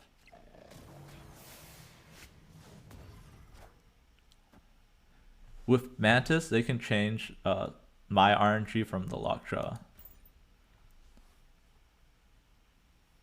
I don't know if we can beat that then. Also, I didn't realize Thanos is active. So once I play a stone... Oh, but it's only after I play Mind Stone, right? Okay. Man, this is tough. Do I have a winning play like this?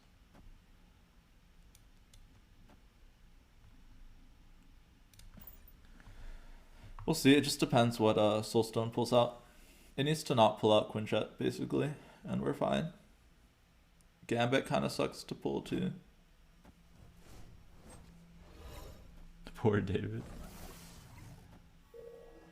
David knows my RNG, Middle Indian. Also, welcome. They're manipulating their way to the win. Yeah, maybe I should start saving that. Yeah. Bedge. Never lucky. 78 bot split saved. I don't even pay attention most of the time. Maybe I should. Alright, we're gonna take a break from Doc. How many Doc? Okay. If I have enough to do him one more time, let's see. Dr. Octopus.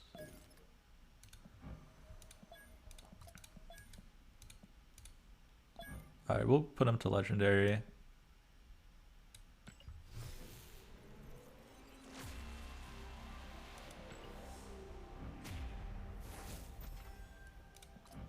Alright, we need 80 more.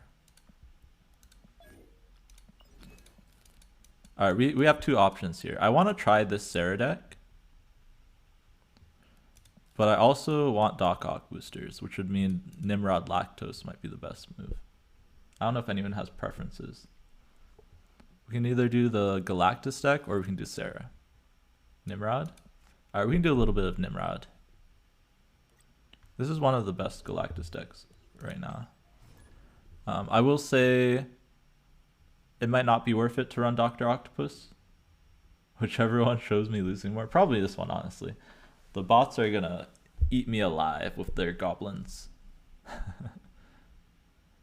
Right now it's my favorite Gordo. If Black Nora comes out, maybe that's what will become my favorite.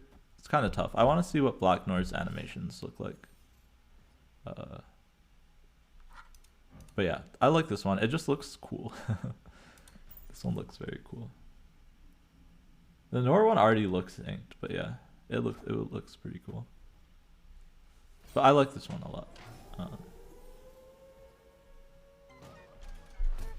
Alright, we get the free Electro kill. But yeah, in case anyone hasn't seen this deck be played or is unfamiliar with Galactus in general. Oh man, that goes off before Murder World. Sad. This is my favorite Galactus deck because of the fact that you can turn 5 or turn 6 Galactus, right? And if you think your opponent has counterplay, you can just Destroyer instead. And a lot of the times, Destroyer will win you the game. But yeah. Storm Jug or Storm Jug? Usually Storm Jug is safer, Nathan. because lots of times they can get into your drug lane. All right, let's see what their biggest card is, right? But yeah, and then the fact that you have Kang can also help you determine whether or not you want a Destroyer or play Destroyer or play Galactus on 6 or 5. So it's a very powerful deck, this one. And it's pretty fun. Yeah, Drug is also more useful if you get it later in the game. Alright, so if I play Galactus here, right? We go to 22, they go to 22, it's a tie. Can I beat them? That is the question, right? If I play Destroyer here, we get 10 here, they win mid, but they have a 12 power Apocalypse, right? Can I win tiebreakers? It's also a tie if I destroy mid, right? I think this game is always a tie, actually, right? If I destroy our mid, right, we're up 2. They play APOC here, and they win tiebreakers. Or no, it's tied. Yeah, it's just a tie, but yeah, it's always a tie. But yeah, one thing to be careful, right, with Galactus and Nimrods, the locations destroy left to right. So you always need to make sure that your Nimrods are either to the right of your Galactus, but not like the far right, right? So if you're going to Galactus left, your Nimrod has to be middle. If you're gonna Galactus middle, your Nimrod has to be left.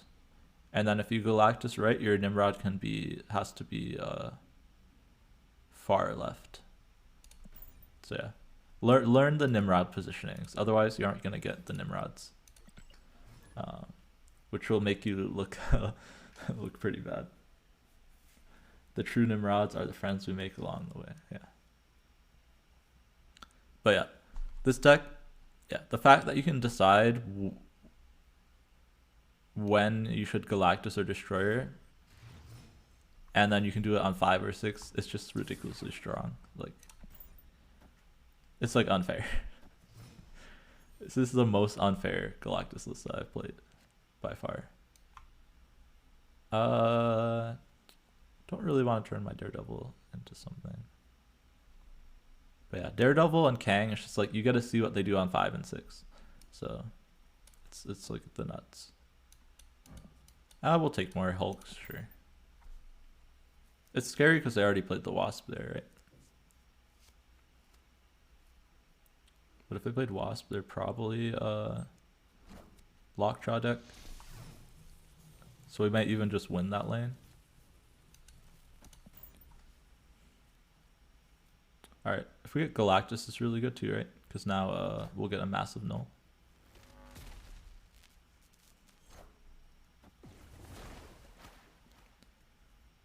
But yeah, this is the Galactus deck that makes me think that Galactus is playable in battle mode. This deck specifically. I'm gonna Doc Ock them here because it's a -3 location. It's rough. We need to draw either Galactus or Destroyer like soon. Otherwise, we're in a tough spot.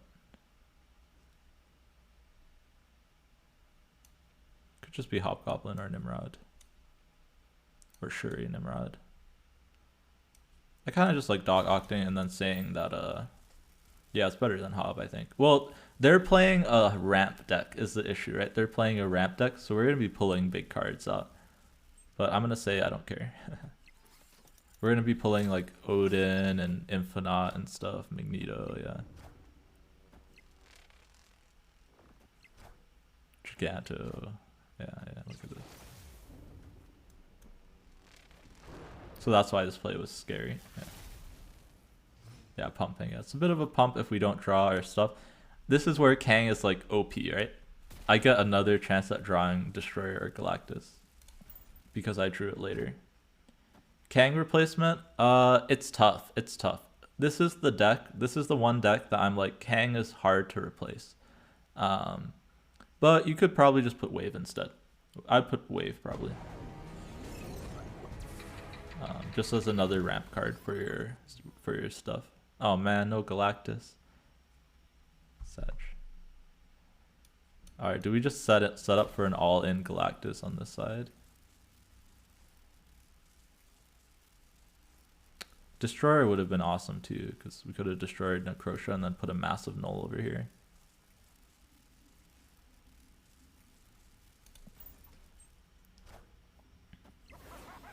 Wait, was that a Psylocke? Yeah, then it's tough. I don't know. What are other good Galactus cards, right? You just want another good Galactus card. All right, we drew Destroyer too late, and we didn't draw Galactus, so retreat. Yeah, boomer energy. Could try Spider-Man. This way you can do turn 4 Galactus, right? Since we're running wave anyways, you can steal some games by playing Galactus on 4 and then into Spider-Man on 5. That's possible. You can also run Death. Death is another card that's generically good in Galactus. I will say Death feels a little bit weaker in this deck because sometimes you want to turn 6 Galactus, right? But if you're like cutting Kang and stuff, turn 6 Galactus becomes a lot weaker. So Death is probably the replacement, yeah.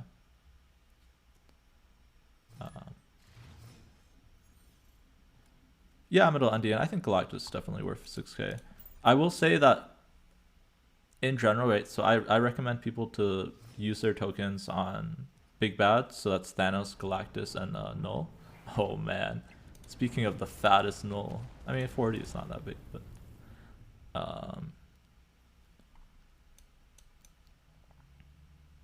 okay, we have Galactus, no Nimrod, let's open this on the right. But like I would rank it in order of Thanos first, then Galactus, unless you really like the Galactus gameplay more, and then Kang last. So yeah, but like watch gameplay of Thanos, watch gameplay of Galactus before you decide. But yeah, I would definitely always recommend getting the big bads first. The 69 null, yeah, I've seen a 69 power null. Pretty nutty. Alright, this is the control deck, so they could actually have like Magneto and stuff to interrupt us, which is a little bit scary. Yeah, our null power is low. So we're probably gonna Kang and just see if they have like a goblin or not. Because if they have a goblin, we're probably gonna go a different path than the Galactus.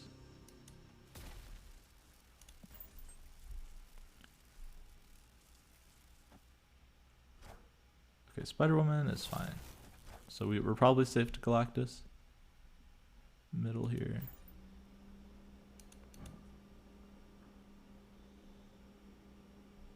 Yeah, they don't change the shop reset with the time. Oh yeah, Daredevil always crashes when you Kang. Just so you're aware.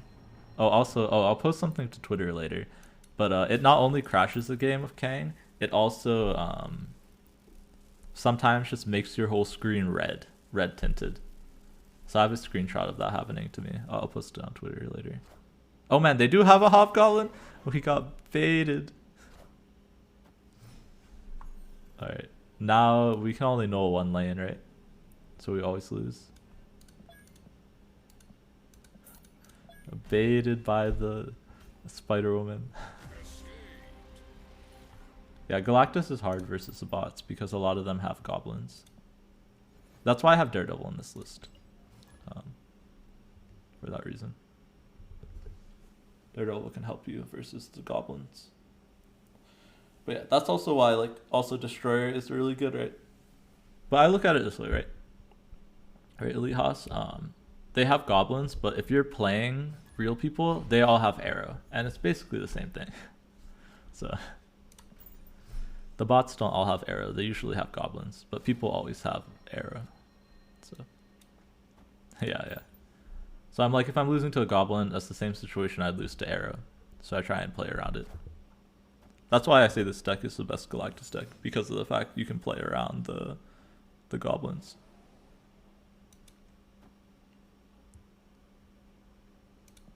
Arrow's better than the goblins. It's basically the same, right?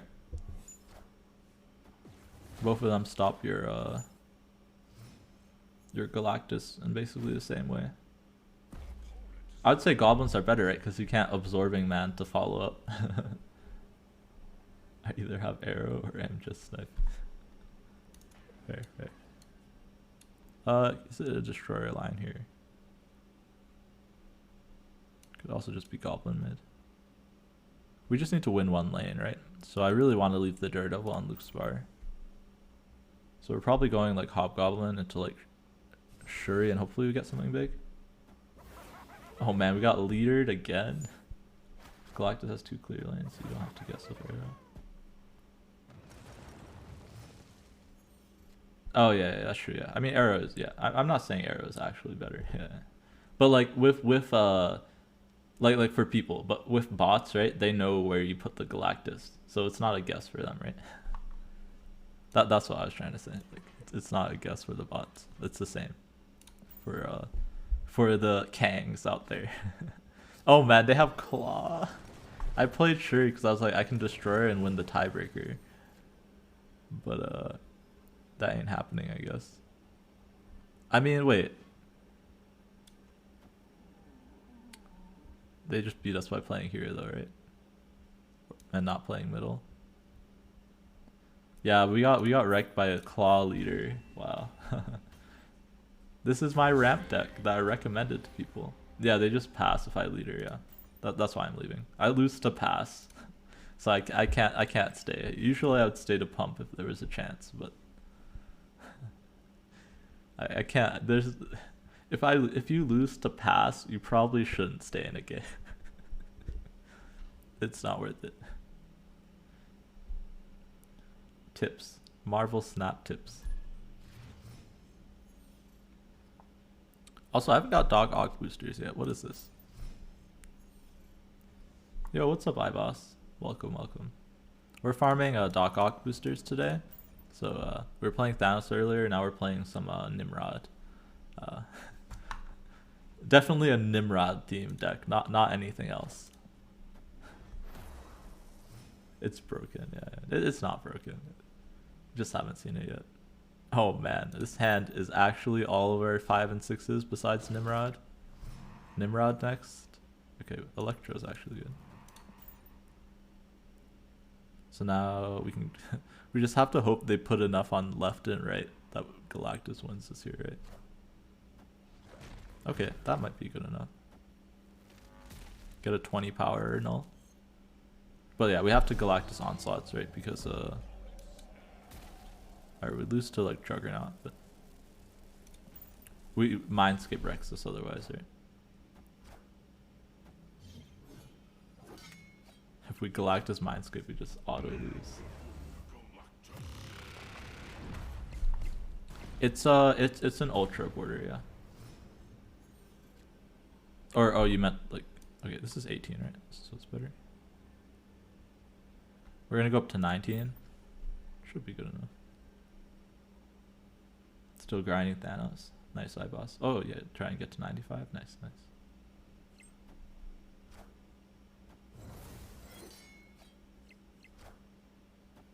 Definitely a grind, but they definitely made the grind feel a lot better, I think, with the +5 change. Although obviously, like if you already started at 70, you don't feel as much. But curious for anyone who didn't start at 70, how it feels now. I feel like right, the further down you start, the easier the climb is now, right? Because they got rid of like half of it. I don't know how many of people here aren't previous Infinite players. You started at 15. How does it feel climbing middle Endian with the +5, +50 cubes on each rank? Does it feel? Do you feel the dopamine spike that Ben Brode wants you to feel?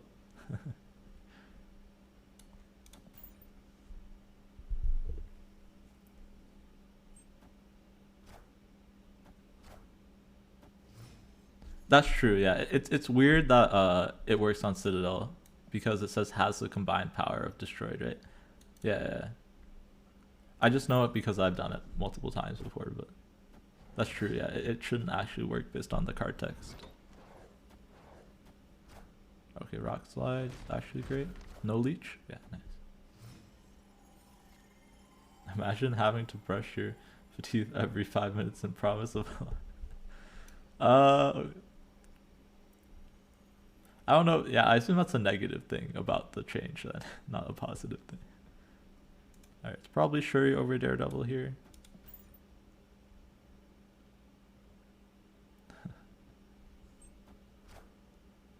And your high was 96. Okay, yeah, so yeah, new system feels good for you then. iBoss, that's good. With turn 7, I could just Doc here. Kind of like Hobgoblin. Hobgoblin there kind of sucks, right? Let's see if we can lock them out here. We may have to win without any good cards. Dinosaur. Man. Oh, that was a misplay then. If I knew I was going to draw the Galactus, I would have played that differently. I was like, we're not drawing Galactus this game. Toughy. Yeah, Galactus mid on the Wolverine lane. If I drew Destroyer, it would be fine. We can still win. Dinosaur is the biggest thing in that deck usually. So if they want to keep that lane, they can't really play anything else, right? Oh man, the Mystique. Okay. Well, that's scary. Especially because they got Coulson this game. Man. We just got Giga wrecked. Does this ever win? They had probably Galactus. Their Gambit would snipe the Wolverine. True. Are we pumping? They just need something that's less than 4 here. Or more than 4 here. So Iron Man, if they Iron Man here, they win.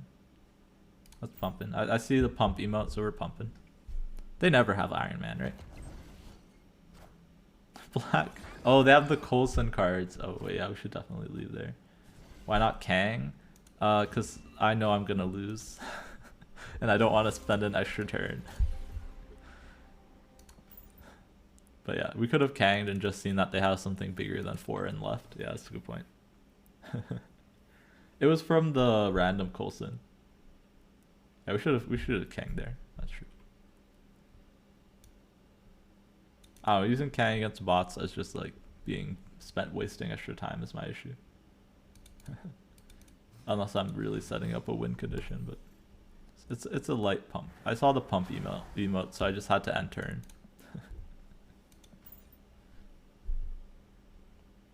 When they actually, dude, if bots, I mean, I'm already scared when they run Agent 13, much less Coulson.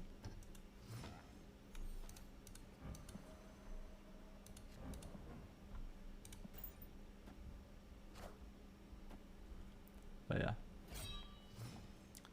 should Kang there if you want to save your cubes. It's OP, yeah. It's kind of an awkward board for us actually, right? Playing Clintar. Got frustrated trying to play Suri last night. Pulled the trigger to pin Thanos. Trying to learn not to punt Thanos. And I'm playing Ignite. Oh, sorry. I was playing Thanos earlier. We'll probably go back to Thanos in a bit. But yeah, we just switched because we were playing Thanos for like an hour and a half. So I switched over to a different deck. Just to change it up a little bit. But yeah, we can go back soon. Is Null worth pinning? Probably not, iBoss. Null is only good if you already have Galactus. Who is Thanos? Yeah, there you go. Hiketron's got you. yeah, sorry about that, at least. I know this is the prime channel to get Thanos information because Elite Haas is not streaming and Lambie's not streaming yet, so right now it's the #1 channel. Alright, we'll do this into Destroyer and that should be good enough. Probably do Nimrod left. I'm gonna give up right, so then I'll Destroyer mid. But yeah, see, this is a good thing about the deck, right? You just win games a lot of the time with without Null. Yo, Hannah's Cafe with the raid. Thank you so much, Hannah. Welcome, welcome. I hope your stream went well. Looking forward to the tournament as well. So yeah, if you guys don't know, I'm participating in a tournament next Saturday, Series 3 only, and it's hosted by Hannah's Cat Cafe. So excited for that. Since no applies ongoing with Dracula, does Shuri double nose power? Shuri does not double nose power. But yeah, it's weird. It's a weird interaction. Like the Dracula, I think is a bug. Can you bet on me to win? I don't know. It's pretty stacked tournament. But we'll do our best. We'll do our best. Yeah. Although, can someone confirm to me that it doesn't actually double? Maybe we'll try it. I've never actually done it recently. I think I tried one time.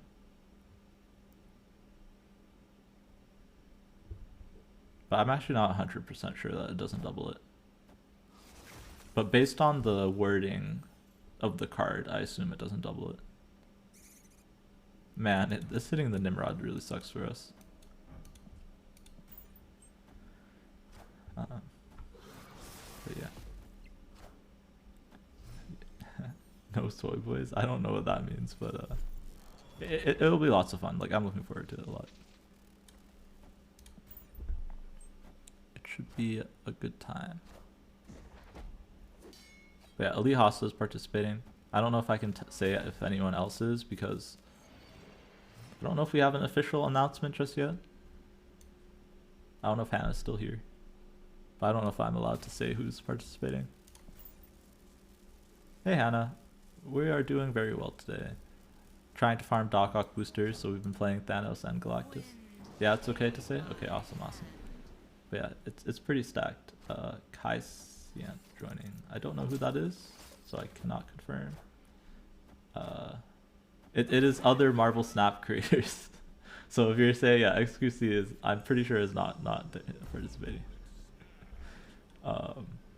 But I believe D-Money is participating. Lambie series for sure is. There's a long list. I would have to pull it up. I don't remember everybody off the top of my head. I said before, Elite Hassa is playing. Alright, let's Destroyer here. Could also be Nimrod. Nimrod into Destroyer. I do not believe any of the people you just listed is playing Middle Idea, but Ocean Mud might be playing. Yeah, I get that too from my metrics, Elite Hassa. I see XQC as a like 1% viewers.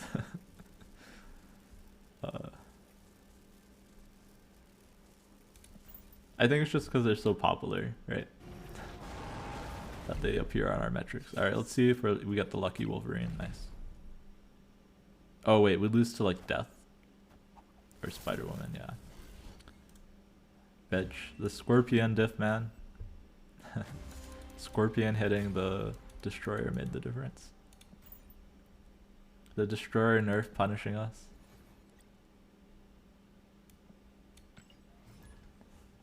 Yeah, the null thing was intentional for like the ability that they wanted you to understand it, but I don't think they wanted it to be pullable by like Dracula or negative by negative. I think it's just a fact that they can't actually make it so that you can see the number without making it flippable. Like, I think they just don't have the technology, and it looks like they don't want to implement it. Yeah. So you see at the end of that quote, right? They say they'll be revisiting it. I think they'll try and make it so you can still see like the power of the null, but that it won't be flipped by negative or pulled by Dracula.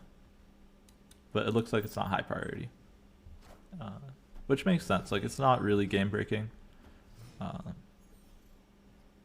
Yeah, virtual versus actual value. It's not that hard. It's not that hard, but also like it requires time to do and to test properly. And it's not like a big issue in the game. So right, second dinner is a relatively small company, so I could see why they wouldn't want to like put like lots of effort into doing this. Okay, I want to draw cards, so we're playing this on Asgard. Yeah, they can do it. It's just not like as simple as like turning a knob, right? If it's just a knob that they can turn off and on, then they definitely would have done it already. It's something that they have to put a little bit of time into. Should have seen my face when you realized that you drew a 20 cost null. Oh no. Alright, we're definitely Galactus null here, right? Because the Ghost Rider's gonna pull something big. You turn knobs every day and you're yeah. No, it would be fine. What I'm saying is it would be fine if it was a knob, but it's not a knob.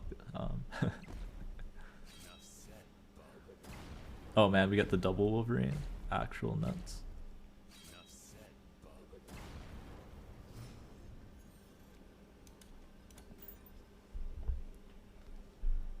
Where's my Doc Ock boosters, man? That is what we're trying to find. But yeah, okay, let me pull up the thing so I can tell you guys who else is participating. We got Z participating, Yogi, I see someone named Windy, What Am I is playing, he's a very good player. Blevins is also a fun streamer. Teebs, oh, I didn't even know that Teebs streamed. Okay. Yeah, Teebs is also very active in the community. I'm not in this answer you middle Indian. We got Seth the Hex, who I don't know who that is. Savington. We got me. I'm participating. Hesley. Got Ocean Mud. I think everybody knows who Ocean Mud is. Free to play streamer, really cool guy. He stops by here sometimes.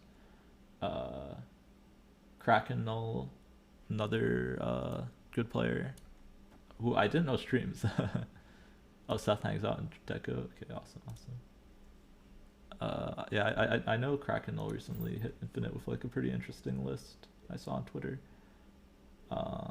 J Hugs playing. Oh, Freddy Babes, yeah. Freddy Babes, really cool, and he only recently started playing Marvel Snap, I believe, but he's been participating in lots of tournaments. Felicity, really cool streamer. Oh man, Destroyer, no.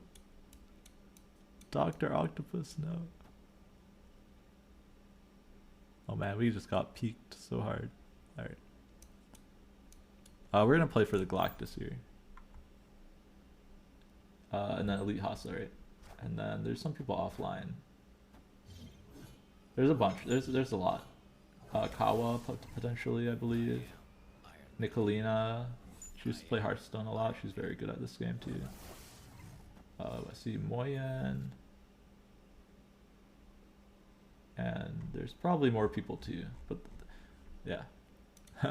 I just looked at the channel in Discord and oh man, I looked away 1 second and I looked back and I see a 5-power Iron Man every lane. Still winnable though. Still winnable. We just need Galactus off the top. Do I know which decks I will use for the tournament? I've narrowed it down to 3, Hannah, and I'm just kind of like trying to tune exactly what cards I want to include. But yeah, like I have a decent idea. But it's not 100% yet. Like there's specific cards that I might want to include in like the other deck, so I've been trying to decide that. But I've also done extensive testing for like the past like 3-4 days. If you actually look at the VODs, they're all like titled like Series 3 testing. But yeah, I did like an 8-hour stream on Friday, and I'm pretty sure I know now. Cause like yeah, the previous month I only played Thanos pretty much, so I needed to relearn the meta. But yeah, we're pretty settled here. But I won't be saying exactly what decks because Ili Hasa is in the chat and he's gonna steal all my ideas. Oh man, yeah, it always crashes if you play. No, I'm just messing. But mainly it's because I'm not 100% sure yet, but he probably knows anyways because of the fact that he was here anyways. So he knows what decks I think are good or bad. Yeah, target my lineup. Yeah, just build your lineup, Elite Hasa, to beat Cerebro 2 and you should be fine. I'm really curious to see what other people bring to Hannah. Yeah, looking forward to seeing all the decks. Yeah. I think there's a lot of space in the Series 3 pool to run decks that are like even the Series 3 decks that are good on ladder right now versus Series 4 and 5. I think they might be worse. Double buff of actually bringing C2. It's open deck list. It's open deck list. Yeah. All right. Can we win with just double Shuri into something? Double Shuri into 20 power Nimrods are not big enough versus 5 power Iron Man. Yeah. No. You'll have to wait, Elite Hasa. You'll have to wait if you want to see target my lineup. He brings C2 with M'Baku a Series 3. What's my take on saving Collector's Reserve for Variant Rush? I always save mine for series drops, if that helps Elite. No, variants only replace the spots of other variants, so there's no downside to holding caches. Yeah. The way the boxes are set up, the cosmetics are always the same boxes. So Variant Rush won't make it less likely you get tokens or anything. No. Right, collector's tokens are always in the collector's token boxes.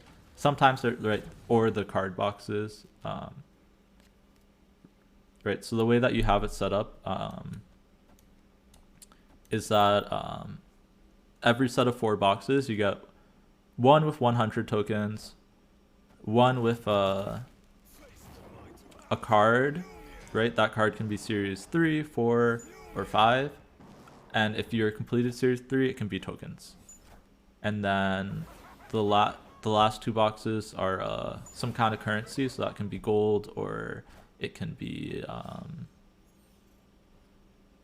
credits, something like that, right? And then the last one is cosmetics, which are your variants, titles, avatars, all of that stuff, right?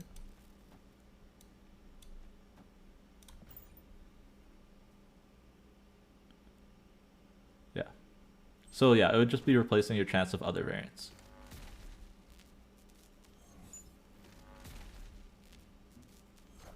Steampunk style isn't very good. Yeah, the only one I like Elite Hasa is the yellow jacket. The rest of them are kind of meh. Which makes me sad because I probably will be opening boxes during it because of the fact that the series drop is probably the same day. And I'm holding them for the series drop. Shocker, yeah, Shocker is good too. That's true. We'll double Destroyer in case we draw the null, right? But yeah, oh yeah, to finish my thought earlier, I think some people might be surprised if they don't practice against Series 3 decks, that a lot of the decks that are good right now, that are Series 3 decks, are going to be substantially worse because the decks that are good in Series 3 are good against Series 4 and 5 decks, not necessarily good in general. It might be Galact left, that's what I'm thinking. And then hope I draw the null. Could also just be Wolverine, like this.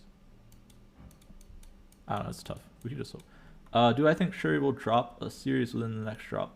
No, I don't believe so, Hannah. The next drop should be Atuma, Orca, and M'Baku. Yeah. I would be very surprised if Shuri dropped. Because they do it like by a monthly schedule, right? So Shuri will drop alongside the cards that dropped with her, right? Which were, what dropped with Shuri? Does anyone remember? I'd have to pull up my list that I have. Alright, we didn't draw a null, so we probably lose. Wait, let me pull up my spreadsheet. But yeah, you can pretty much figure out which ones drop. Oh yeah, she dropped with Bast, right? She'll drop with Bast. And Black Panther, I think.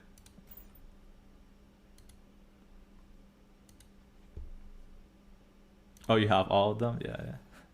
Yeah, she won't drop until the month after.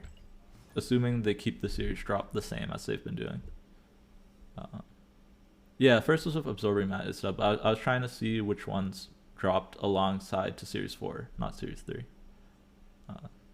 But yeah, you can deterministically see them now because of the fact that all the ones that had the same release date are already in Series 3. So the only ones that were originally released in Series 4 that haven't dropped were M'Baku, Atuma, and Orca. So those have to drop next.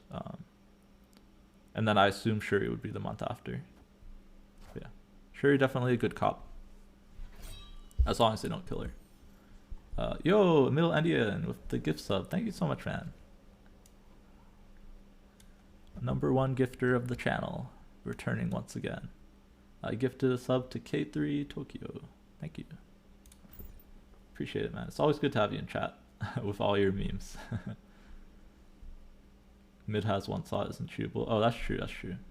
Yeah, I think either way I needed to draw the null, right? To win. So, remember when Orca didn't exist and no one cared? No one cared when Orca came out either, right? It's just a bad card. Have I ever been gifted a sub to Ligma? No, I have not. I have not, Middle Indian. Unfortunately.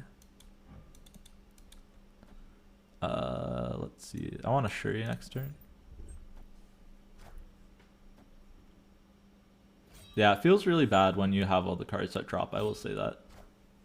That's why I like to hold my caches for like the last day. Alright, let's get double Shuri. Maybe we'll draw Nimrod. That's ideal. Sinister London is featured. It feels like that, yeah, Vegma. It does feel like that. Is there supposed to be a hot location today? Does anyone know? Because it's possible the hot location is on early because of the time change. No, I'm just kidding. No hot location after changes? Okay, but there will be, right? Each week. Okay, so we know we're safe to Hobgoblin here, right? Just nutty. Middle Indian. My dad knows. Okay. Wait, I think we're just hitting Sinister London a lot somehow. I don't know why. Yeah, Namor is better than Orca. Orca's actually the worst like card in the game. Like one of the worst. Orca feels really bad. Oh man. 32 minus 32 power. Feels bad. But yeah. I was going to say it's the worst 6 drop, but I think Leader might have that position right now. Orca might be better than Leader. On average. Because on average it's 9 power versus Leader is 7 power. And Leader's effect might actually be harder to get off than Orca's. But yeah. It's close. It's close. But Orca feels worse because Orca's Series 4, right? So it's like, yeah. I am not opening boxes because I still am Orca. I can get Orca or Sentry right now. Or Super Scroll. Like I actually have the worst Series 4 cards left over in as my unowned. Like I don't own Super Scroll, Orca, M'Baku, Valkyrie, and Sentry. Those are the only 5 Series 4 I don't own. Okay, if we play this, we'll have 4 mana. That doesn't really help. So yeah, I'm definitely not opening boxes just to try and get Valkyrie. Yeah, you weren't pleased? Yeah, that's why I'm hoarding boxes right now. Because the chance of me getting Valkyrie, which is the only one I'd play, I'd probably play M'Baku too. But M'Baku's in a drop, so like, yeah. It doesn't make sense to for me to open stuff. Okay, you don't have Untuma Orca, you're Series 3 complete. Yeah, hold caches for that next drop is the... otherwise you're gonna feel so bad, yeah. Might have been better to Electra over here. But I didn't know I was gonna draw Galactus. I was planning on destroying, that's why. We'll actually do this.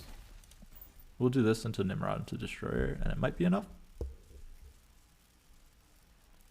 My plan is to Destroyer mid here. So we'll have 20 power here, a bunch of power over here.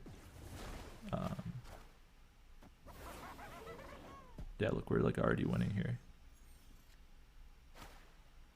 Actually, since we're already winning here, it's probably just Shuri into Destroyer. Actually, yeah, Shuri into Destroyer, right? Because they'll be at -1.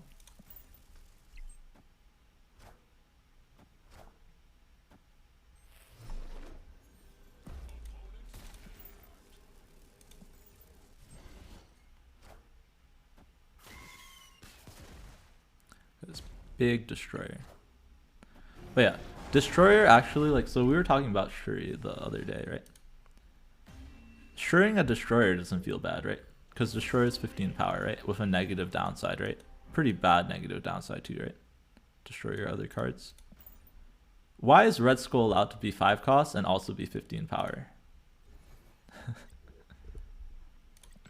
It makes no sense. But yeah. I know I'm reopening this can of worms. Because we all agreed that Red Skull is too OP. That's too much power.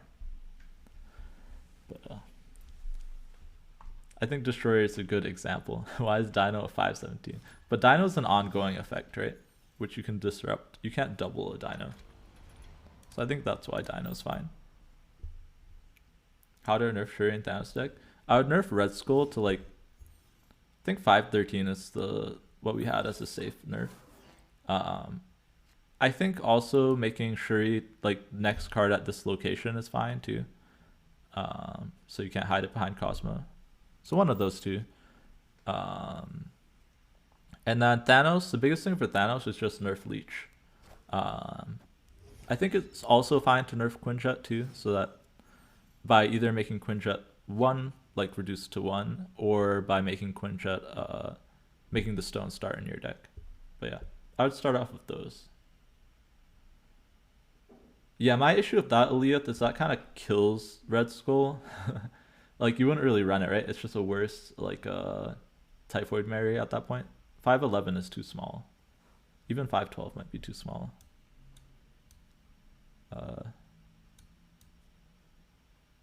Yeah, that would kill the card. Like, I'm trying to think of light nerfs here, right? Nerfs that don't make the decks unplayable. But yeah. Shuri is pretty easy. You just need to tone down Red Skull. Thanos is a little bit harder. But I do think the biggest issue with Thanos is Leech.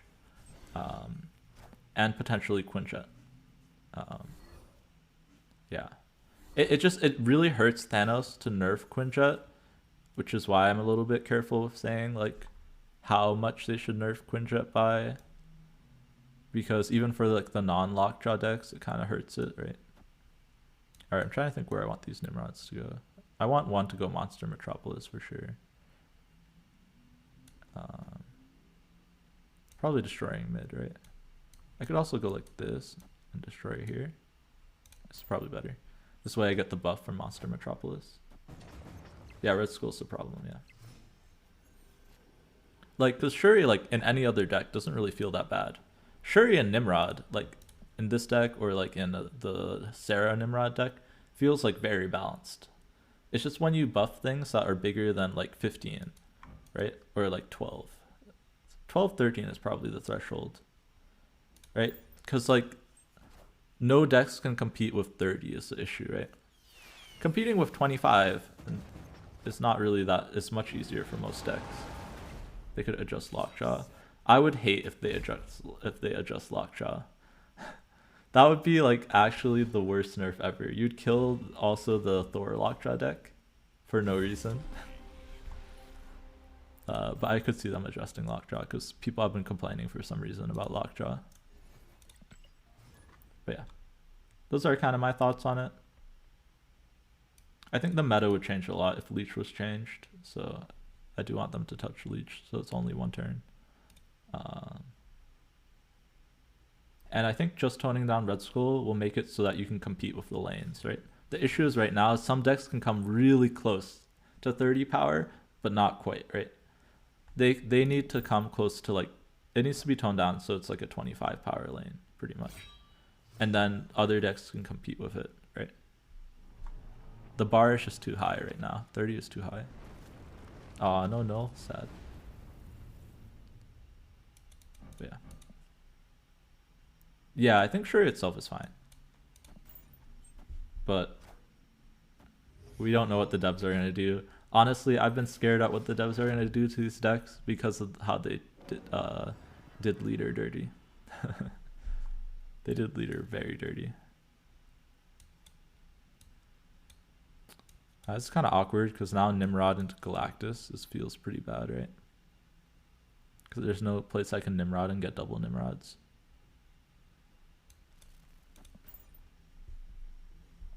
Yeah, they killed leader. They killed Surfer.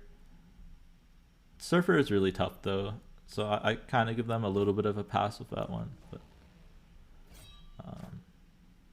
like Surfer would be good right now into like all these decks, and be able to compete, but it wouldn't be OP right now. So it's tough. It's tough. We're probably going this into Galactus, and hopefully Wolverine will be big enough. Yeah, I mean their hand is empty, right? So we always win. Server gets dunked by Leech, that's true. Yeah, so it might not even be good right now. I think it would be playable.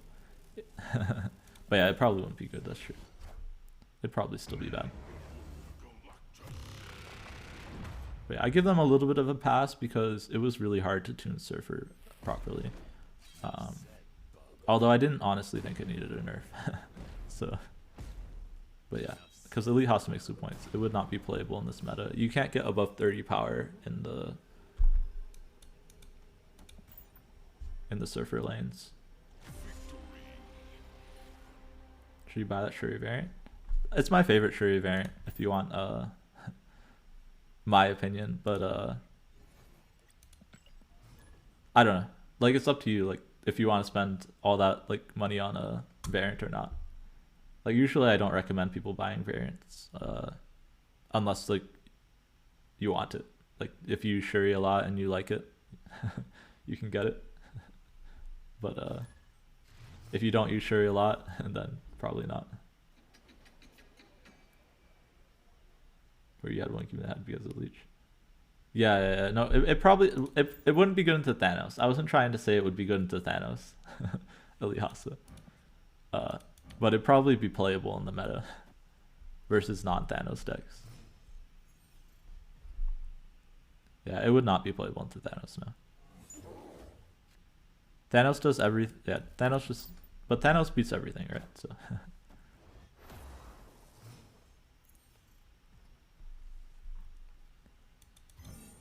But yeah. Surfer is just very weak right now, yeah. Like, it's unplayable right now, in my opinion. Or it's fringe playable. Yeah. You just don't get enough power anymore. Is the main issue. So I don't know how you would play it. Like what kind of deck? Like someone would have to... There needs to be more card support at this point. We'll pull here. Hopefully we draw null. Is our out. Can maybe win enough Destroyer too. Oh man, it's a Goblin deck. It's a Goblin and a Spider-Man deck. Galactus might not be enough here. Let's see. We'll get to see one of the cards in their hand. It's a Goblin. They'll probably play it. Yeah, you just strip them down. Yep. Okay, one of the cards is Angela.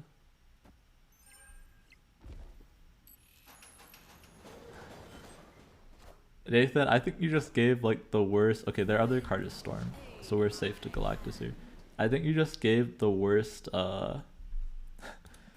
change to Leash I think I've ever seen. 5-0, but it removes the deck, not only abilities in your hand, but their deck as well. So here, I'll explain why it's a bad change, right? there's the issue of Leech right now is not the power. The issue is the ability is way too strong, right? So you can just stick Leech in a good deck, and with Thanos you can get it out early and end the match, right? If you make it to Leech their deck as well, now all of a sudden they can't even top deck a win condition. So if you get Leech out on turn 4, you auto win now. At least right now, there's some chance that you can win with top decks. You remove the top deck ability. Now, if you were to change that and say like remove it from their hand and their deck for one turn, then it probably would be fine. But if it's for the rest of the game, that's not an okay change. Alright, 7's not gets us to 1 power, we lose to anything. Yeah, we need a destroyer or null there and I would stay. We've gotten like no Doc Ock boosters here.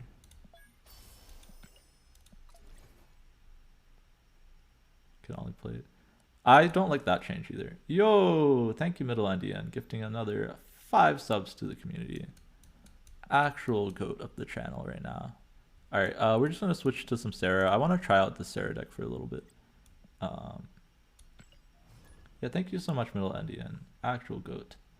Alright, he gifted subs to Jolly 1G, Chung Like a Horse, To Admit, Alith, Dr. Fuster Cluck. Yeah, thank you guys, thank you. Well, welcome all to the island. Yeah, in case you guys weren't here yesterday, I got to see the drafts for all my new subscriber emotes, and they're looking very good. So I should have those sometime this week. Before I send you a pic of my Thanos. You can check out my Twitter. I actually posted my Thanos splits on there. Alright, we're gonna goose mid. But yeah. This is very similar to a deck that someone else is running to Infinite that I saw on Twitter. So we're checking it out. Oh man, this is awful because now I can't play Rock Slide. I did not expect Plunder Castle. But yeah, my Twitter has all of my deck picks. So if you want to go check that out.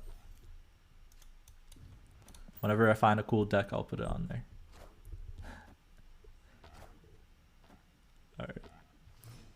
Alright. Monkass, yes.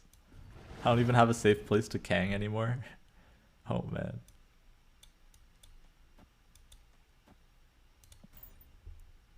Yeah, I mean, these are like the worst locations for this deck. But yeah, this deck right now I think does pretty well into Thanos. So probably playable. Alright, we're gonna go up to 7, 13 here. So I should do this, right? Then I go up to 16, so they need to play something here. It's losable.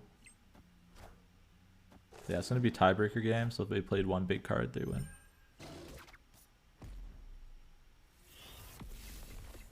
But yeah, if someone's looking for a good... Yeah, we're losing tiebreakers. Oh, wait, no, we win by 2, right? Yeah. If you're looking for a good non-Shuri, non-Thanos deck, this is probably close to the next on the list, power level-wise. It's very strong.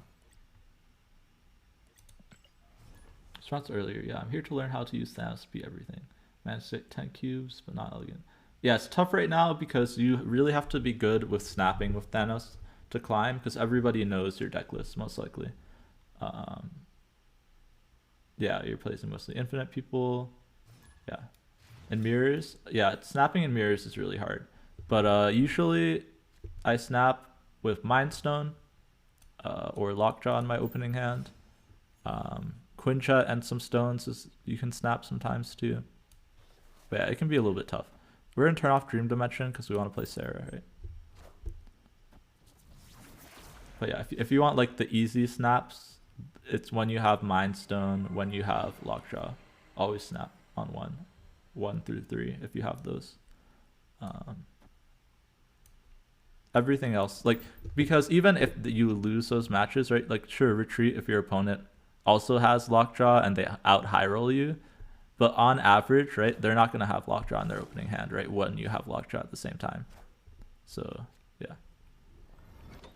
So usually, like, it's correct mathematically to snap there. Oh man, we got the super scroll. I mean, it's better than their yellow jacket.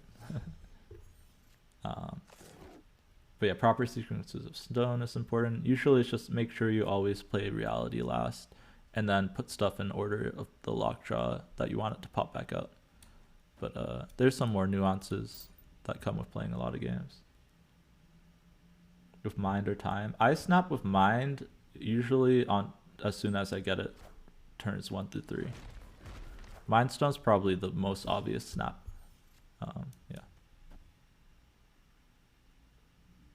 Kind of need Darkhawk here to contest. But yeah, I wouldn't even wait probably for all the locations. I'd probably snap like turn 1 with Mind Stone. Mind Stone's just like obscenely good.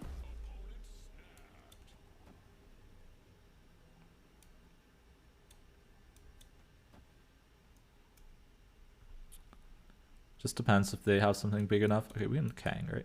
That's what Kang is in here for. Can see if they have a 6 drop that's bigger. Okay, if they do that, we win there, right? Okay. Yeah, so they have Magneto, but they lose if they Magneto, right?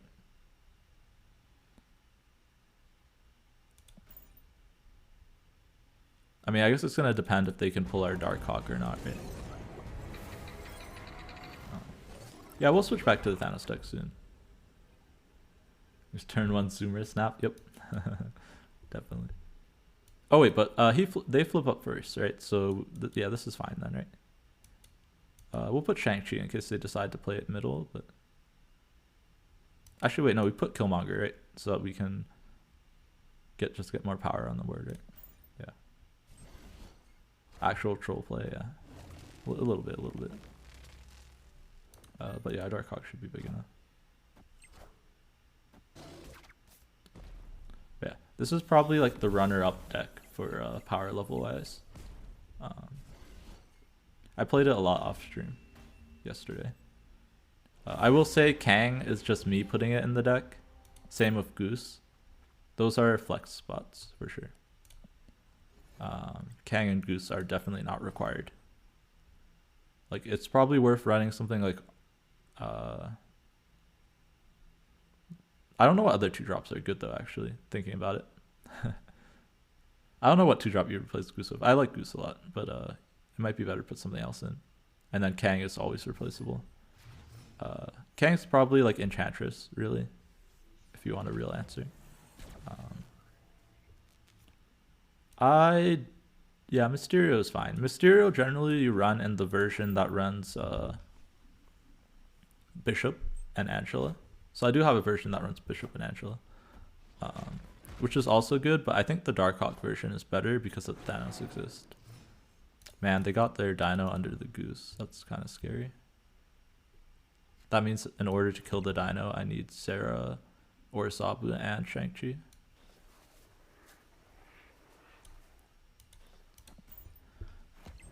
Mysterio is fine. I like Goose a lot because it's really good into Shuri.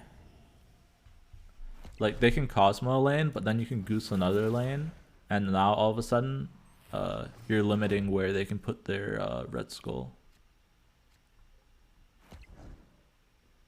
About Shuri, you hope you don't regret this. Oh, you just bought Shuri just now? I mean, you have 2 weeks, honestly, is a lot of time to play it, so hopefully you should be fine. And yeah, I really hope they don't kill her. But, yeah. Try and have as much fun with Shuri as you can in the next 2 weeks, Hannah. That is my suggestion. I'd be really unhappy if they killed Shuri, but it's a really fun card outside of like the Red Skull deck. So Shuri does 6 cost. No, I mean you definitely have at least like 9 days. So oh, you have Sauron. You should then you should be fine, as long as they don't make Shuri 5 costs. So yeah, Sauron is a really fun deck, especially with Shuri. Who is it? Zenaid's not in here, but he had a really cool anti-Thanos like Sauron deck. Very, very good in this meta. Alright, let's see what they got. Bluff snap back. We lose to Cosmo, but we're fine otherwise. Yeah. Alright, they have Nick Fury. So we just need to... Okay, we need to beat 15 here, right? And 9 here. Okay. Yeah, Ink Nick Fury, yep.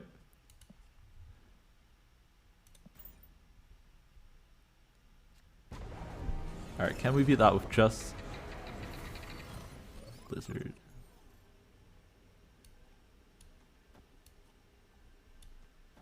This is enough, right?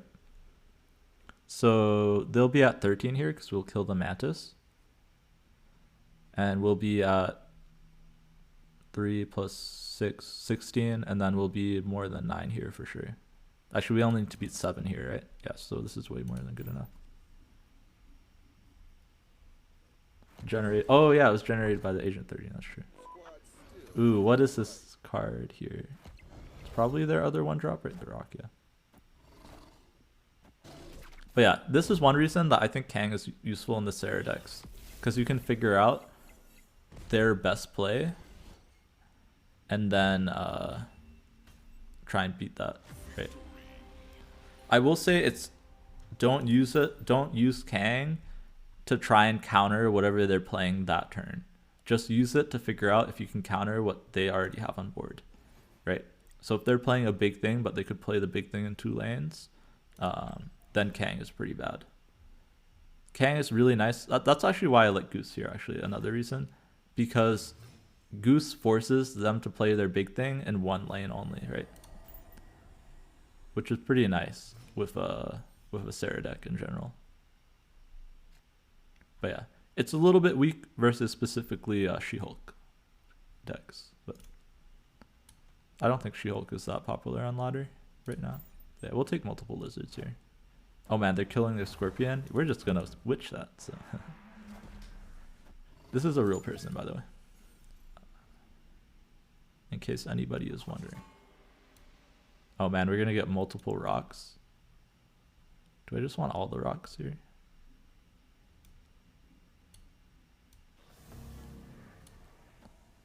Yeah, probably. We'll turn off Worm here though. Oh, are they playing Ceratech?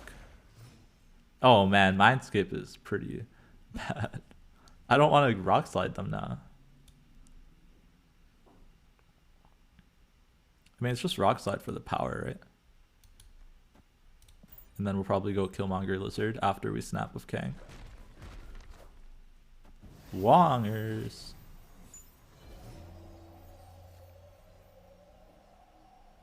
Wong is so scary, but we're snap Kanging him.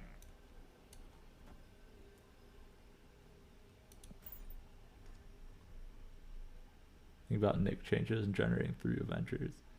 Yeah, I don't know how complicated that would be. Be fun if Agents of Shield only generated Agents of Shield. Yeah, that'd be interesting. Alright, are we gonna get the bluff snap off?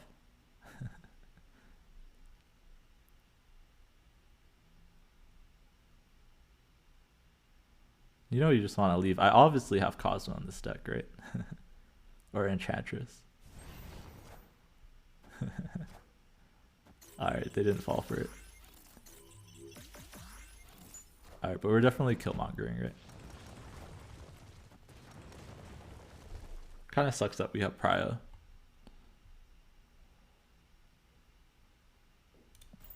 But Killmonger means they only buff 2 things, right? Which is kind of the Giga Nuts. And we'll play our Lizard too. We'll give them a Killmonger too, right? Might as well. I don't want to draw a rock, so we're not playing Telechikia just yet. We'll play over here. Sure. Oh, variant shop. I'll check that after this game. That's true. But yeah, we basically halved their Ironheart value here, which is pretty strong.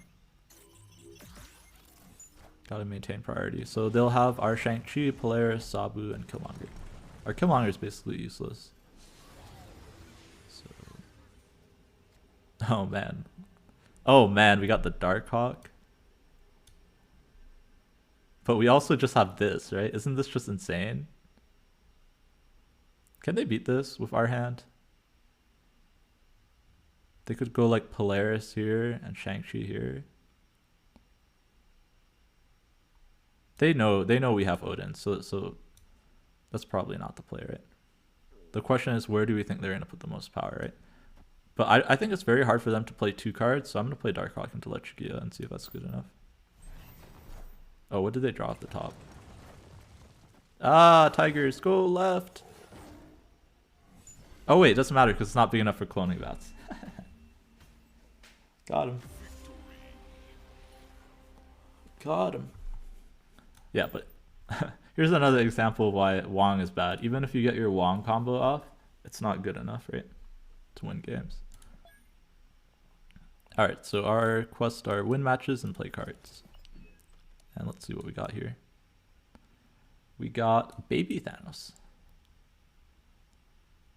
And, ooh. Man, they still haven't fixed the bug where this is supposed to be a 700 variant. I would pick this up instantly if it was 700. But it's bugged right now where it's 1200. Yeah, Agent 13 is good too. But this is like this is my favorite Ironheart. But it's supposed to be 700, not 1200. Alright. Sag. Bedge. Because you can open this on the track right now. Alright. To complete our quest, and since someone was asking earlier that they wanted to see more Thanos, we're going to switch back to our bad Thanos list. But we're going to take out Vision. Because Vision feels really bad without Shuri. I'm going to put another 5 cost in.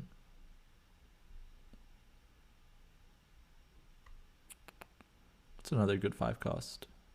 Do we just put the dinosaur anyways?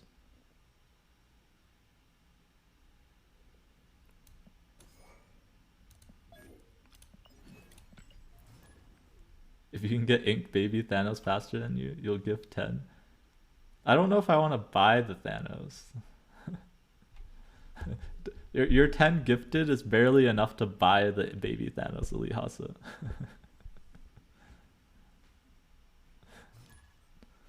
Much less spend all my credits on it. Alright, no pad out. Yeah, Aaliyah wanted to see more Thanos, so yeah. Mind Stone, always on 1. Here's kind of an interesting spot where like Rickety Bridge exists. Mind Stone is pretty like worthless, so I'm just gonna stick it on the bridge. But usually you want to put it in the unknown. But yeah. But Rickety Bridge is kind of weird. Yeah, now we'll follow up with Quinjet. Here's an interesting spot where like, do I Sunspot or not, right? Or do I want to try and draw for Lockjaw? Rickety Bridge is an amazing Lockjaw for this deck. Yeah, Rickety Bridge is solid for his deck, yeah. It's very good. Oh, location. I was like, I don't know if it's where you want to put the Lockjaw, but it's a good location. Because you can just like kill their stuff by putting your stones there. I think it's Sunspot here, and then we look for Lockjaw next turn. But there's some reasoning to play Reality Stone on the right. But yeah, I always like Time Stone on 3, no matter what you're doing. So, because you run so many 5s generally. Usually you have Dino and stuff. But we have Darkhawk and Arrow. But yeah, Time Stone. We're just gonna Darkhawk left, right? We might Space Stone too. We're gonna Space Stone. We're just gonna use everything to try and find our good cards, right? Like our Lockjaw, our Dino. Yeah, Mind Stone always in Altar Vormir. Those are very good Thanos locations. Yep. Mind Stone, Time Stone, and Space Stone are all good for that kind of stuff. Yeah, we have Darkhawk. Darkhawk into Rickety Bridge is actually busted, so we're into that. Well, maybe got punished here. Wow. Alright, we got a little bit punished. Your average player is not playing Professor X and Infinite in the deck, though. So I still think it's correct. But we got a little bit punished. But it happens, it happens. We're just gonna put power here, and then we'll probably Shang-Chi. Yeah, we'll wait to see what they do, right? Yeah, we got a little bit punished, but Shang-Chi might just be good enough to win here. We'll Kang to see. Definitely worth trying to snap Kang. Ooh, do we beat Odin? They'll have 13, we'll be at 10. Yeah, so this is probably a retreat. Summer Doc Ock is fine, yeah, Dromula. I like Superior. Superior is my favorite that's currently in the game. But yeah, since they have Odin, we know we lose now, right? We can't outpower it with Thanos, and Shang-Chi doesn't hit the Odin. So pretty easy retreat. Man, we got punished by the Professor X, man. You forgot to retreat before the animation, yeah. Yeah, if anyone's using Kang, you should know, really toxic thing to do, but you can do it. If you retreat while the Kang animation is going on, right? So after you hit rewind, you can retreat. And you'll lock your opponent out you'll lock them in the game. So they'll have to like restart either their phone or their tablet, whatever. Or Steam. Yeah. Mind Stone always on 1. Usually I like to play it in an unknown location. Muir Island is an exception, because it's good to play stuff in that early, right? So we're gonna play our stuff in that early. Oh, is that a clip of me? Wait, what is that a clip of? Wait, I'll have to look at that in a sec. But yeah, Alter, awesome, right? I get an early leech now. Do I even need to put... Yeah, I don't want to stick Power Stone in there, right? So we'll do this, right? Oh, for sure, this isn't my recommended Thanos list. If you want to look at my recommended Thanos list, look at my Twitter. And scroll down to March 3rd. I tweeted my list. I will say don't run Doc Ock. But yeah. Sound on for the clip. Oh gosh. I know my voice sounds terrible right now too, so I'm not looking for this. But yeah, we'll leech him. Turns out leech on 3 is pretty good. I have my sound on, but you guys won't hear because you only hear my music and my voice and game sound. Just saw your clip, I'm famous. I mean, it's literally a clip from my channel. I don't know how to respond. Alright, we're gonna flip off Alter now. Actually, we'll leave it, right? Because we can flip either way. But we'll put Power Stone here. I'm gonna let Starlight Citadel flip, and then I'll decide where to reality.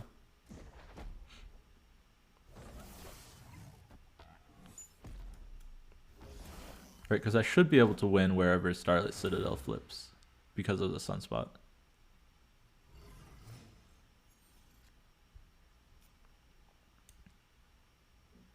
Oh, is it the Prof X clip?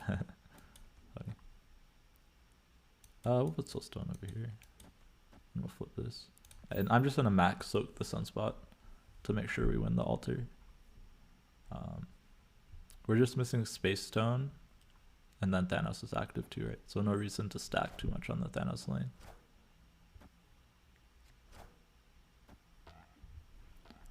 But yeah, let me know if you want me to explain anything that I do.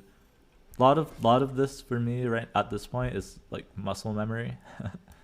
So I might not explain everything. It's probably worth to Kang here, but I'm pretty sure we win anyways, so I'm not going to. Actually, it's probably better just to arrow, right?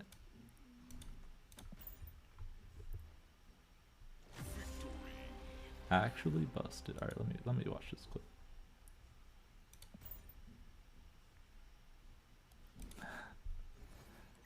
I mean, this literally was last game. I don't know why I need to watch this. Oh, I guess I did say right before it was actually busted and then I got clapped. Yeah, okay. I get it. It's not actually busted if your opponent has exactly Professor X. Yeah, that's true.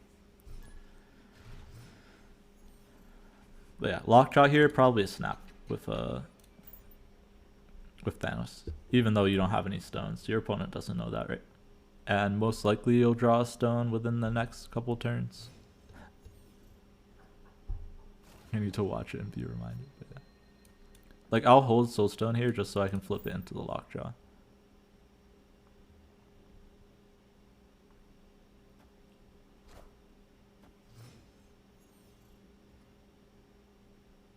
Okay, yeah. Definitely don't want to play into Electric Eel or Superflow, so it's pretty easy. You just play into Grand Central, right? Hopefully you hit some more stones. Yeah. You don't get the Doc Ock synergy with this deck? Well, you see, Doc Ock interrupts your opponent's cards by yoinking it out.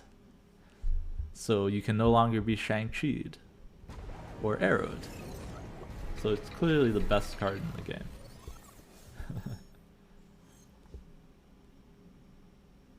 You only do that if Lockjaw's hand, yep. Otherwise, you play your stones to try and draw the Lockjaw. Or try to get time stones so that you can play a 5-drop on 4. Stuff like that. Basically, you play Doc Ock into the rickety bridge and you win the game. Alright, we'll just leech them, get rid of any of their cards that make us feel bad.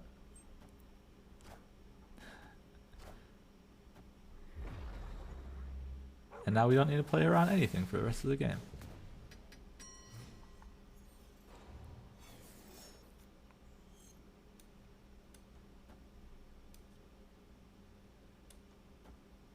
Kind of want to play all my stones out, but also I don't. Next turn might be like Shang-Chi plus a bunch of stones. We'll just play the arrow. Depends what we flip. We kind of low rolled on the flips, but we literally don't have any more low rolls besides Reality Stone.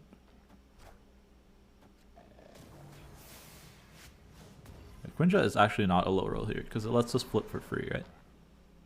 Which is like nutty, right? Okay, we can Shang-Chi there too.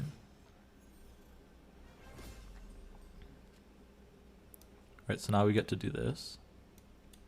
This wins us over here. And we can just flip stuff into Lockjaw, right? Usually you want to flip Time Stone first, but right, you don't want to flip Time Stone back out now because it's the final turn. I'd rather flip out Soulstone. And we'll play Power Stone mid, so they have to play something mid. Yeah, they filled it because they knew the arrow was coming, right? Yeah, we're ahead every lane here, right? So, not much they can do. If they have arrow, we can lose. Okay, so as long as we don't low roll really hard, which would have to be like Space Stone into another stone. Okay, yeah, then we're fine. We actually almost hit the low roll. Yeah. But yeah. It's just, yeah, you have to make sure you're watching out for with the stone stuff. Usually it's pretty straightforward as long as you're paying attention to all the locations and what the stones does, right? If I Power Stoned first here, then our Lockjaw would have pulled out rocks, right? So you have to be careful of little things like that. Reality Stone always the last. Pretty simple rule. Even whether it's in the Lockjaw or out of the Lockjaw, Reality Stone last. You will lose a lot of games if you don't. That you would have won otherwise. Yeah, what a loser playing a Leeched Octopus. Yeah. But yeah. I can list you the locations that screw you over if you play Reality Stone first. But I will say there's like a couple of situations where you play it first, right? And those are really just if you want to turn off like Electrigia, basically, right? Yeah, you'll get Mini Lab, you'll get Space Throne, you'll get yeah, this would be a snap here as soon as I draw the Mind Stone, right? We're drawing out all our stones. Pretty nutty.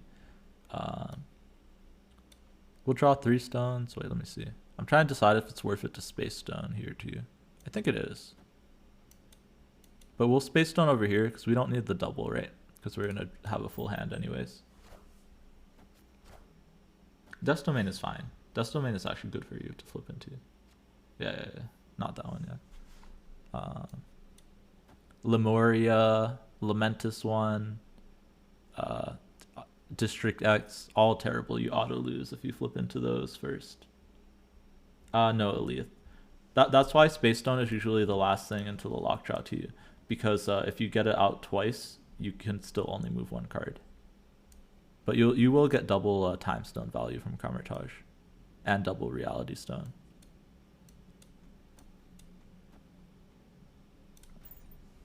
But yeah, here Reality Stone last, biggest thing. Otherwise, you will lose a lot of games you'd otherwise win. Yodam Hind's kind of a bad pull, but we do get the monster there, which is pretty nice. The biggest thing is I wanted the active Thanos, right? I might want to actually leech here. It's pretty tough. It's pretty tough. The Jotunheim is actually really annoying. I think we'll active Thanos here. Also, I made a mistake. I shouldn't have put Soulstone here. I should have put Soulstone mid, because now I can't Shang-Chi their monster. But yeah.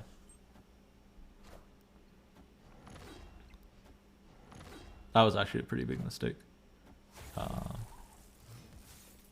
Shouldn't really affect us anyways, because we're already so far ahead. We're so far ahead that I'm just going to leech over here. Because it looks like they're playing a Mr. Negative deck. Yeah, I know that. Elite Hasa, yeah. When it was released originally, Ronin. Yeah, Ronin's, this is why Ronin's like terrible, right? I can make sure my hand stays full enough that I can Shang-Chi it, which is like the nuts, right? It's a little bit scary because they can play into here.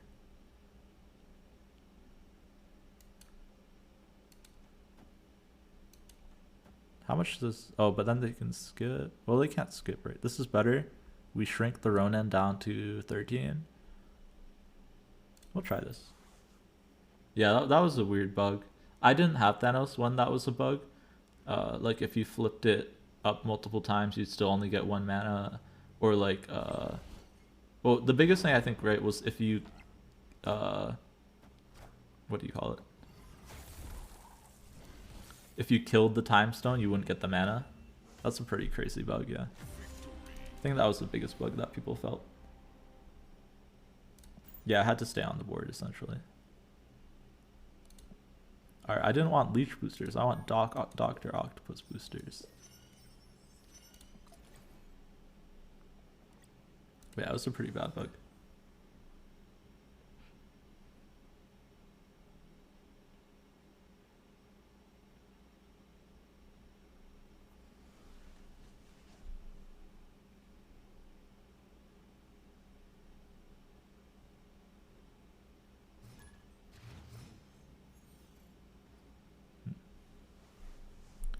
Okay. Quinjet first, right? We'll get free stones. It's better than Sunspot first, right? Because then we'd be playing a stone with the Quinjet. Because I would like leaving lanes empty for Lockjaw, I'm playing the Quinjet left. Yeah. But I'll play Sunspot right for sure. Sunspot and right is probably correct in every single deck. Yeah. And there's like deep game knowledge reasoning behind it. I don't know. Do you guys want me to explain it? But Zine told me the actual deep game knowledge reasoning. I can try and just simplify it. Revert the time stone to the bug version. True. It ignored Cosmo? I did not know that. Really awesome.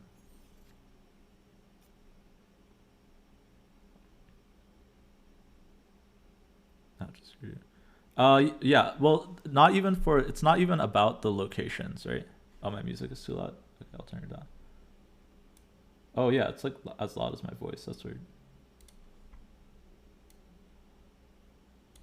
Yeah, the song must just be a little bit louder. Okay, let me know if that's better. Yeah, for some reason it just switched. The song is really loud. That's funny. Okay, it's not, yeah, so I mean, one of the reasons is that the location is generally beneficial. The other reasoning, the game knowledge reasoning, is that Sunspot generally doesn't contest for priority against other 1 or 2 drops early in the game. So you generally want to put it away from where you think your opponent's going to do, right? And your opponent will generally try and play into the known locations, if it's good, right? Like if it's not like Necrotia or like some minus location, right? They'll play there. So you want your Sunspot to avoid, so you still have a chance of taking early priority, right? With like Sunspot into like Lizard mid, right? Sunspot right into Lizard mid, some combination of that, right? And then later on, your Sunspot will soak and get enough where it actually competes with the lane, which is usually when they would play into the unrevealed locations. But yeah, that's the deep reasoning. Alright, they don't have Hela, but they also have our arrow, so we probably lose. I mean, I can try and soak just enough.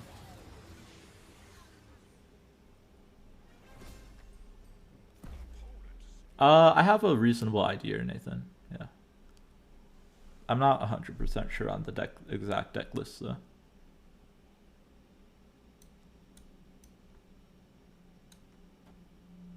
This and soak probably is correct.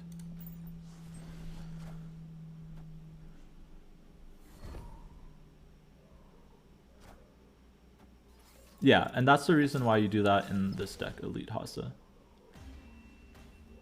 You always play Sunspot or Quinjet into locations so that you can, right, like I played Quinjet here because I want as open as the Lockjaw location as possible.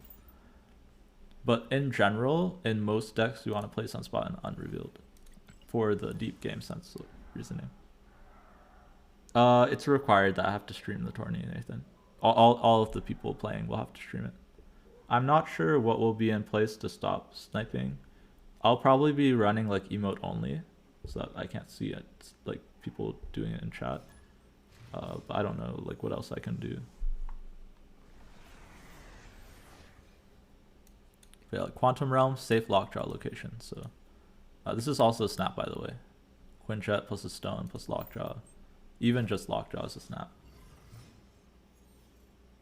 Stream with delay. I don't know if we can do delays, because what they want to do, Kikyo man, is they want to use our streams for the main stream.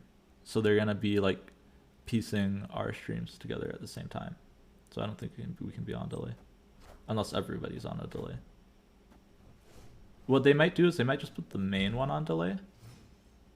Right? If they put the main stream on delay, then it doesn't matter. Yeah. You have to be careful with the Lockjaw reasoning for like, because of the fact that that doesn't apply to all decks. I mean, I'm not worried about sniping Kikyo, man. Everybody's like a well-known content creator, and the prize pool is not like ridiculously large. Feels miniaturized lab.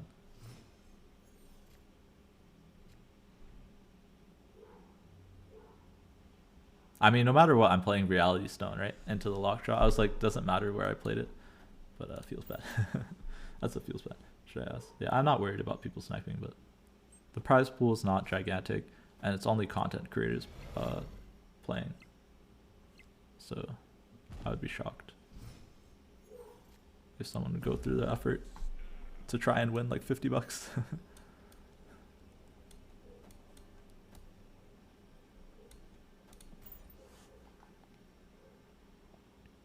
Yeah, reality came right back to taunt me. Yeah, that's true. That is facts. But yeah, this is kind of awkward. Elysium does help us out though. But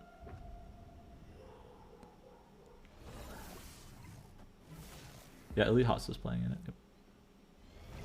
I went through the list earlier because Hannah said it was okay. Or I went through as much as I could because like I was just basing it based off of the Discord, and some people were offline. But I did my best. I did my best with the options I had. Alright, Elite. Yeah, I'll probably be done streaming in like a bit, but so if I don't see you, have a good one. Yeah, no problem, no problem. I'm here to help. Alright, we should... Ooh, wait. We don't soak enough now? Because they played out everything for the bishop? Okay. Wow. Good play by them. And the fact that we leashed the dino came back to bite us too. That's funny. Alright, we got more Doc Hawk boosters. So what am I gonna do with the winnings? I mean, it's not very much. What I'm hoping to get out of this tournament is that since a bunch of popular streamers are playing, I can get some more visibility, and just to have fun, because I've never completed it in a tournament before, for Marvel Snap. So fun visibility, because I'm not very well known. If you're sad, you'll get sad and get Thanos splits anyways. Fair. I can't play Dark Hawk. I have a Dark Hawk deck, yes. But you can't play Dark Hawk in the tournament.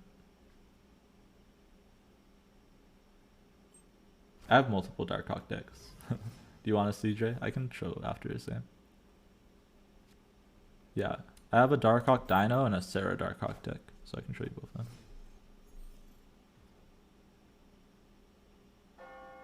Can I get a stone? Thank you. Drop from 89.5 to 87. Oh, that feels bad, iBoss. Just gotta power through. Oh man, yeah. Early Killmongers are really rough with this deck. So now we're just gonna have to win through like 5 drop, 5 drop, 6 drop, I guess. It's tough, it's tough. Oh man. I mean, we have Shang-Chi.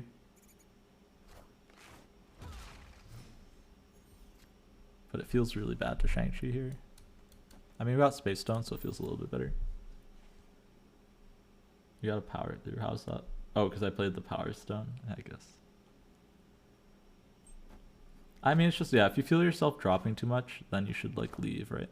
But,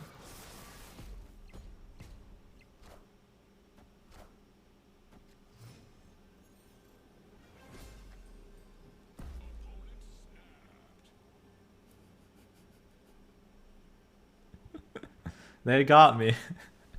They got me there. I was not expecting that. Into the snap.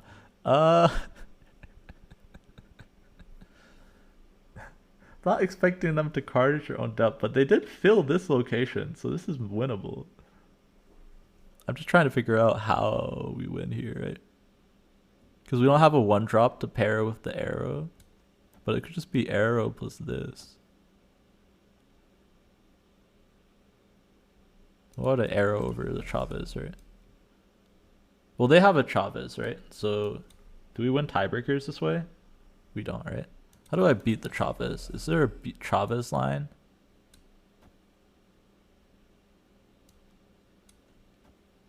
Is there a Chavez beating line here? There's not, right? Because I don't have a stone. They eat death to dodge the Shang-Chi because it's a bot, yeah. I'm trying to see if we can beat Chavez here. I don't think so. Does anyone see a Chavez beating line?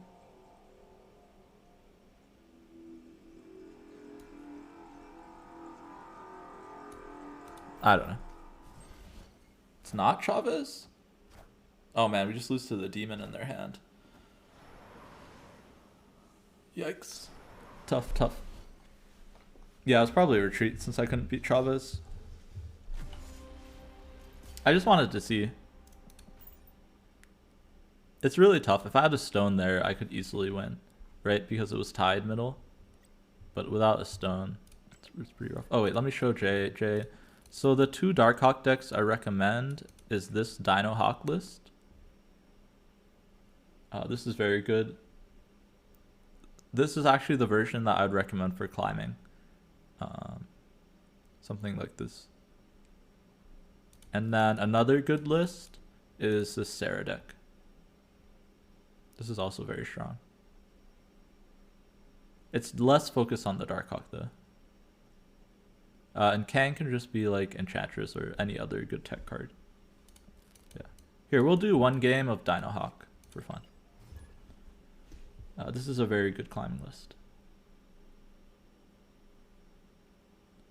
Okay, conspiracy. Well, you get early killmongered and lose, and then your next 5 opponents are death wave. It's probably conspiracy, Elite House.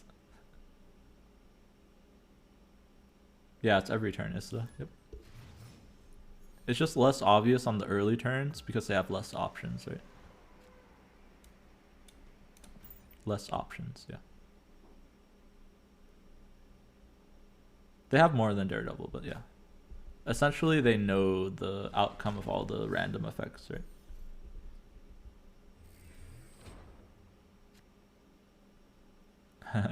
Should I sleep? Alright, we'll play Sentinel here. Maybe then to Quinjet Sentinel. This is, with Dino, we're definitely going the Dino plan, right?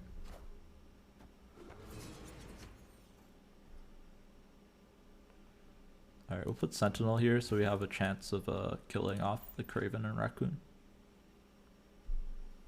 Okay, with Darkhawk, if we draw Rock Slide, we'll go the Darkhawk plan instead of the Dino plan. But with Sentinel, it's probably Dino. Yeah, they played the Rock to counter this, but we're gonna have to do more than that. Alright, yeah, with this, we're gonna have 2 Dinos, right? Which is just insane. It's 3:30 a.m. I might as well stick out the rest of the stream, Elite Hasa. Only gonna go like another half an hour. Oh man, that's gonna be a big Human Torch.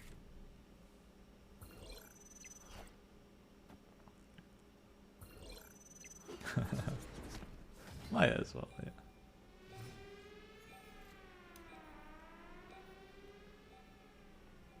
Oh man, this is gonna be a 32 or more Human Torch. I still feel like I have to Dino here. In this way, I force them to move the Human Torch there. Okay, they're moving it over there. Okay, yeah. So this is fine. Definitely good to Dino there then. Because now they can only get the dagger into the vault, so I just have to put all my power over here. I also have Shang-Chi, which also wins. Yeah, I don't hit the Shang-Chi. But yeah, now I can just do this, right?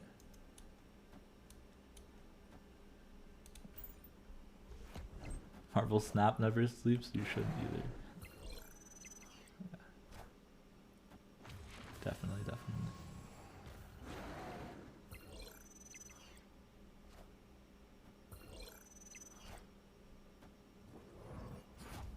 Wait, how does Vulture work here? Oh, it gets the double after the move? Dang. That almost got us, actually. But yeah, pretty straightforward Darkhawk and Dino game plan.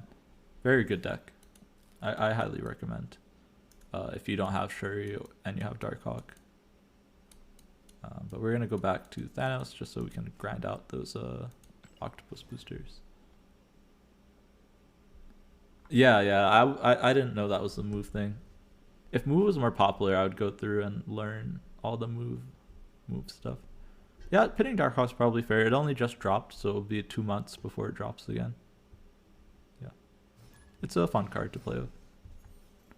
Alright, we got Lockjaw, so we snap here. If we're playing optimally. Question, do I play the Power Stone? I'm gonna pass the turn.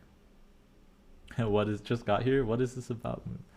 No, we just saw an interaction where they went Iron Fist, Vulture on Shuri's lab, and then the Vulture got kicked off of Shuri's lab, and it got bonus to plus 16. And we didn't know that interaction, so yeah, it became 16. Yep. All right, we'll turn off Mindscape. Mindscape is scary. I'll play the Power Stone to just so I can get priority with the Lockjaw. I usually don't like sticking Power Stone in the Lockjaw unless I have like a Quinjet out already. Yeah, and we get stones now too, right? So yeah, Torch and Dagger work that way. Okay. All right, we dodged the Cosmo, which is awesome. Armor is not the best. Ebonima is awesome for us though. You got dog out boosters in the collection track? Yeah, I'm a bit jelly. Alright. always put the stones in the order that you want them to pop back out. So time stone gives us the most value, so that goes in first. Space stone popping out again just draws us a card. We don't get to move an extra thing, so it's kind of pointless to flip back out. So it always goes last, unless you have reality stone. Now we can get to 20 for sure. Oh, dang. Yeah, it's spooky stuff. Can't be crazy. Spooky, spooky. Alright, I'm gonna keep flipping in Wakanda because I don't want to move the Lockjaw into Cosmo. I'd rather just put some big stuff into the Cosmo lane. I don't know Ista. I haven't tried it enough. It seems to be almost completely random for Sakar. Play space first, then mine to get space back in hand. That's probably fine too, Elite Hasa, yeah. I think it might also depend how many stones you have in deck and how many like good cards you have in hand, right? If you have a lot of big cards in hand and mostly stones in your deck, you probably want to mine stone first.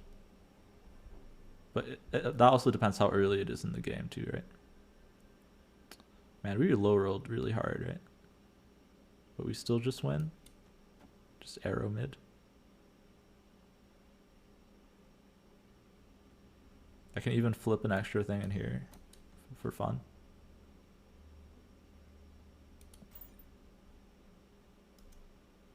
Yeah, that's probably good.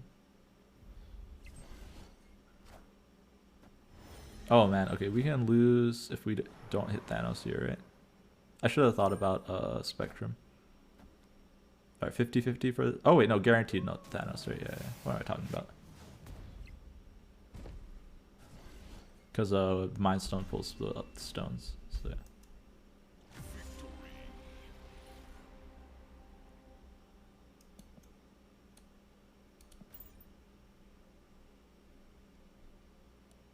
Yeah, it's like a small thing, Elite Hasa, right? That you're saying. But like it probably matters in the mirror matchup where you both have Lockjaw. That's probably optimal, right? Right, it's definitely optimal, right? Because you lower your chances of low rolling, right? Okay, wait, 10 drills. There's no set number of cards between caches. Near pool 4+. Not true, not true. It's so they're in sets of 40, but you can go 79 without a card, right? Because if you get a card at the beginning of the 40, you could get it in the last of the second set of 40. So you could go 79 with no card, right? It's just if you run into that situation, then your next one will be closer, right? Closer, yeah. So it's only pool 4 is set up that way. Pool 5 is just random completely. Yeah.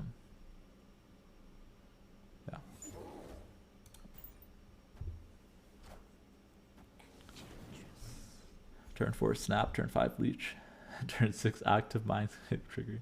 Yeah, I feel like yeah, lots of people in general, like, and Thanos players probably make that mistake, especially new ones. Some people just assume leech auto wins. Leech is there as a way to like win you games you wouldn't win otherwise, but you're never doing that on turn 5 usually, unless you already high rolled.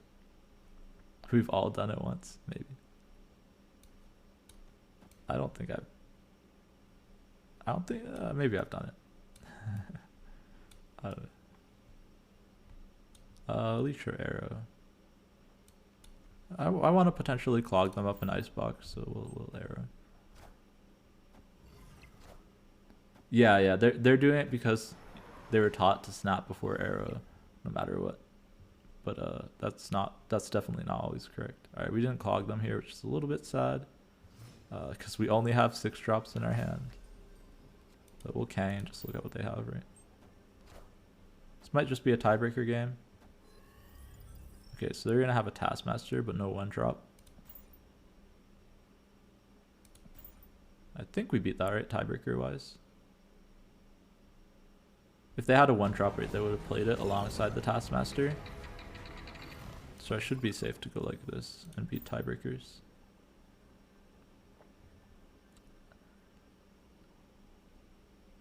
Theoretically, maybe they have 2 3-drops. That could beat us. It's less likely though.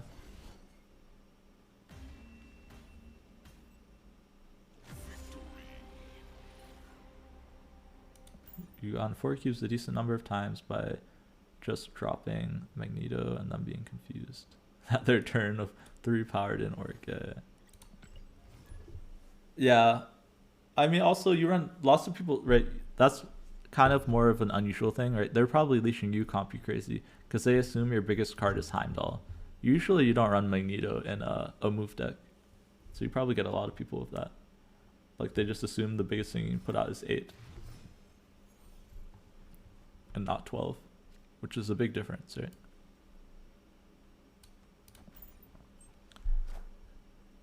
Here we'll just put Power Stone out for priority.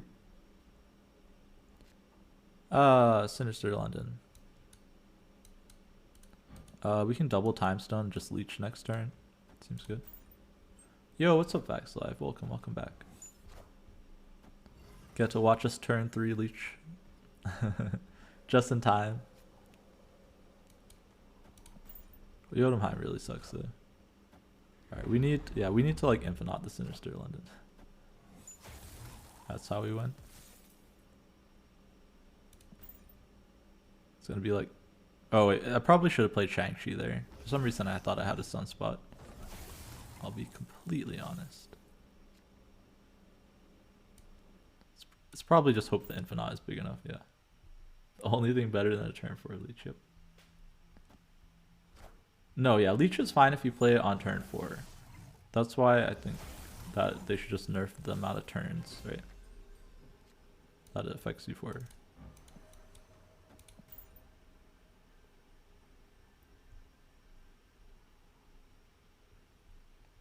Yeah, I played Compu's move deck. Definitely not like a top tier deck, but I can see how it works. And yeah, Compu does get to infinite a lot, so. Or this season, I don't know how many times you've got been infinite, but with this deck.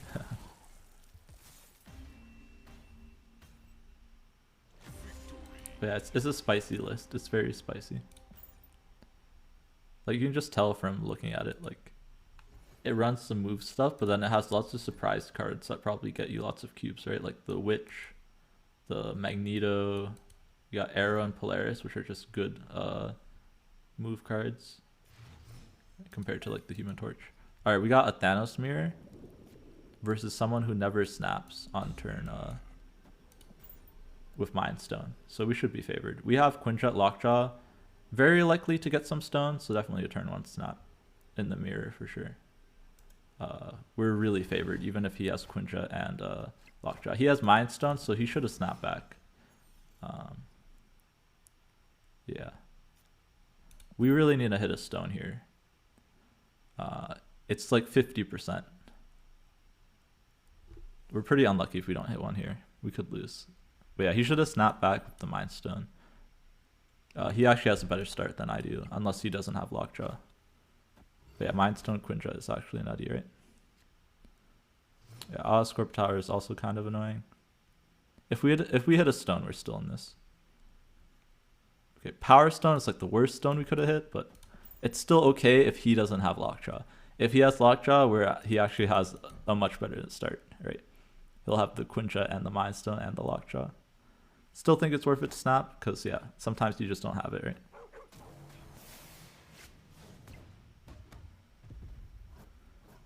But yeah, we do need to hit some more, like we need to hit draw stones, right? That's how we win.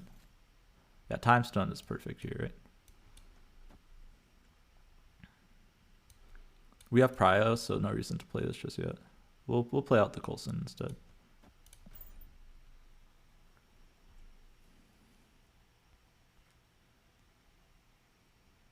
Oh yeah, I thought you ran Spidey in your list, Compu. That's interesting. We're missing with these pulls a little bit. Okay, oh, okay, they don't have Lockjaw though. So we're Gucci, we're Gucci.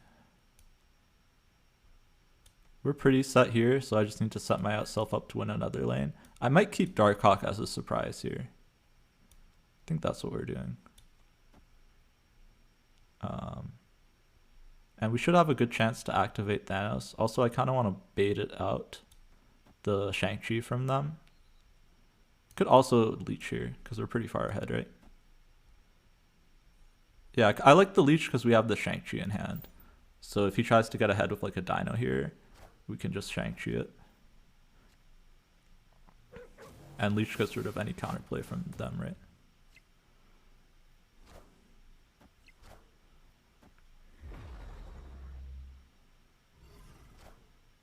He runs Hobgoblin?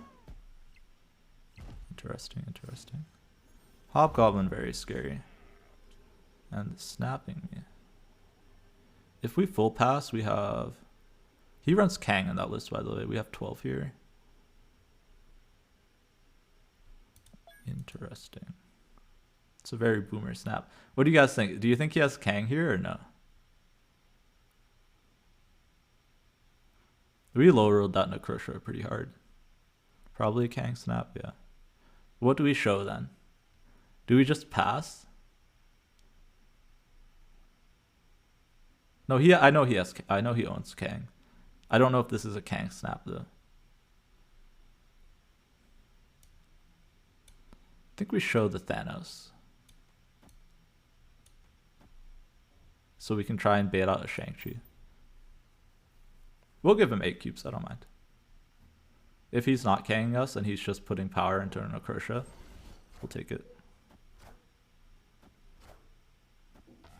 Oh, he's just donating 8 cubes to us. That was not a Kang snap, that was just a I'm gonna donate you 8 cubes. I'm sorry? How is that a snapback on turn 6? Oh yeah, we leech, so he doesn't have Kang, you're right. I mean, he could have top decked it. But that never wins. What? Dude, I haven't won an 8 cuber versus Duake in forever. But yeah, that's mostly because he doesn't know how to play the deck as well. But yeah. That's funny. Yeah, that was a very strange snap, I will say. Although, to be fair, that did win for him if he played it in Necrosha, right? Because we didn't skip for the Sunspot proc, right? So, not a bad snap for him on a 50-50, right? It's actually good equity to snap on a 50-50 because your opponent can leave, right? So it's like more than 50-50 cube equity.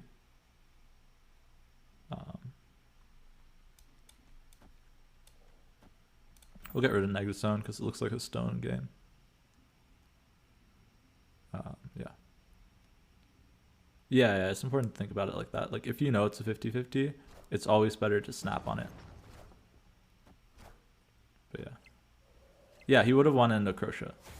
But he would have lost if we just full skipped, right? So that's what he was playing around. Oh man, Jotunheim is worse than Necrosha, than Negative Zone. So he was playing around me passing. Or just playing 2 stones and pass, right? Well, yeah, if you don't tilt, it's better, Kikyo, man. If you don't tilt. That's an important caveat.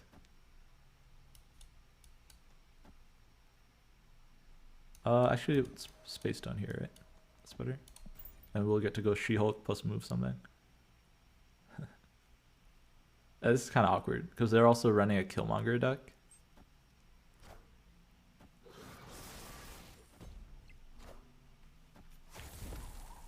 So we're gonna need to win with non-Killmonger things.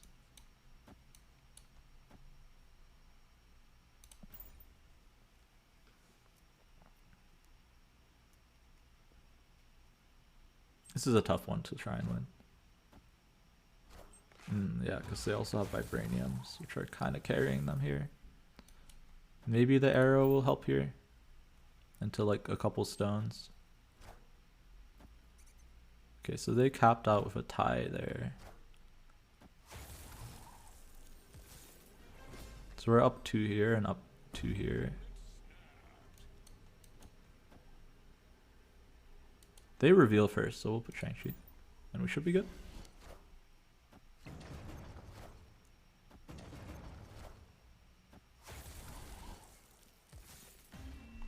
So yeah, I mean, the bot passed because it couldn't put anything big enough to make up for the difference, since they knew I was playing Shang-Chi.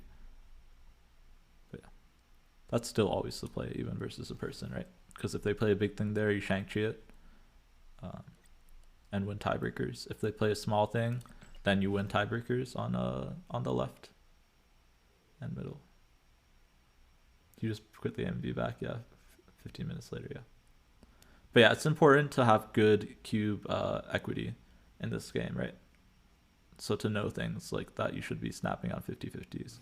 I will say that like you have to actually know it's 50-50 to be able to snap on it, right? A lot of the times that you snap on a 50s 50, yeah, sometimes not ISTA, especially if they're ahead on board. It just depends on the bot. But like you don't always know all the information, right? So it's important to consider that too, right? Like you have to know that it's 100% a 50-50 in order to snap on it, which you do know in battle mode, and you sometimes know on ladder if you have information about your opponent's deck. But if you have no clue what your opponent's playing, like let's say they're playing like some kind of weird brew, you probably shouldn't be snapping into like a deck that you don't understand. But like there, right, like I leech them, they're gonna play a big card left or middle, right? Depending on whether I pass or skip. Yeah, no Doc Ock boosters, sadly. For some reason, I'm dodging all of them, I guess. All right, we'll play out. Okay, no, we'll play Power Stone here so they get the rock. And Time Stone here. Time Stone here.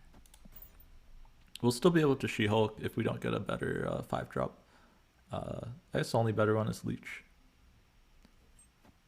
Maybe we'll get the Leech. Could also just Dr. Octopus. It looks like they're an ongoing destroyer deck. So Dr. Octopus is pretty good. Leech is pretty bad versus ongoing destroyer. Actually, Leech is just OP though, right? Because it gets rid of Spectrum.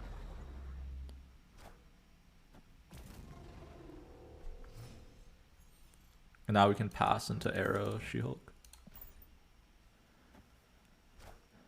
Yeah, that's what I'm currently using, Kikyo Man. But we were lucky earlier in the stream to get lots of Doc Ock boosters, but later on it's been less effective. Okay, thanks. Sorry for asking about bots in Infinite. Yeah. It's not. I wouldn't say it's even a thing you see most of the time in Infinite. It's only like really high MMR. But like if you're trying to climb Infinite, you're gonna see it, yeah, a lot. It just depends. It really depends. But yeah, bots vary a lot. I'm not really into the whole like analyzing them. I know Code Deco has like an analysis video on like how to beat bots and stuff. I generally like to play the same versus bots as I would versus humans. With the exception that I retreat usually if it's like a 50-50 versus bots. Versus I'll always stand versus a human, right? Because bots know where you put it. But otherwise, I like to play the same, just so I don't get worse at the game. All right. Yeah, usually you want to play into Unknown, but Muir Island, definitely a big exception.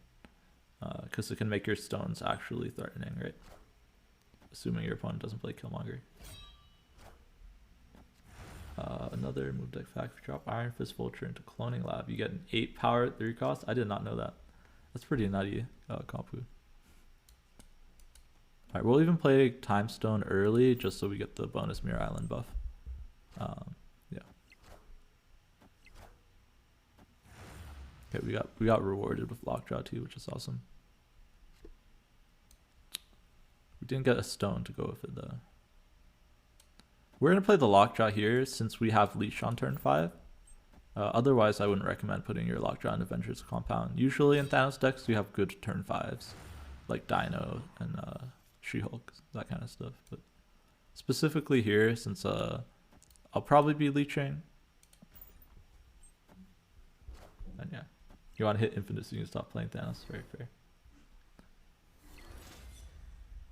Yeah, Elite Hostile, yeah.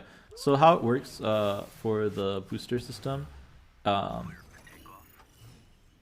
your cards with less boosters than you need to upgrade them, which for infinite split cards, it's 50. They have twice the chance.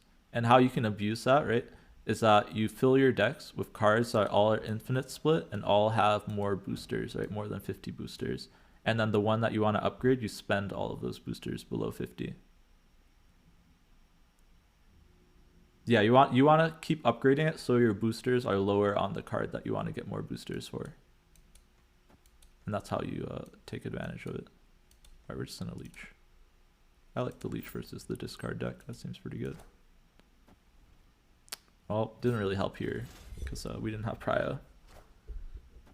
But they just have one big like apocalypse. So we just need to beat that, right? By getting ahead in these two lanes. And we get ahead in those two lanes by doing what? How do we get ahead in 2 lanes?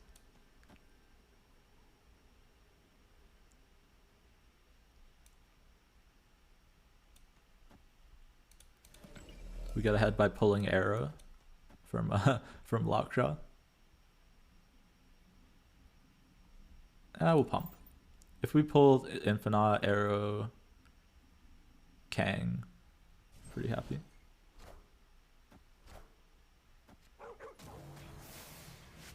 Oh, wait. But yeah, they could just play mid. I didn't think about that. Oh, wait. Haha. Easy clap. Never lost.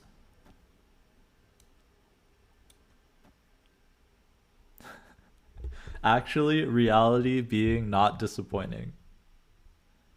I don't know if you guys missed that. But I flipped the turn 6 limbo.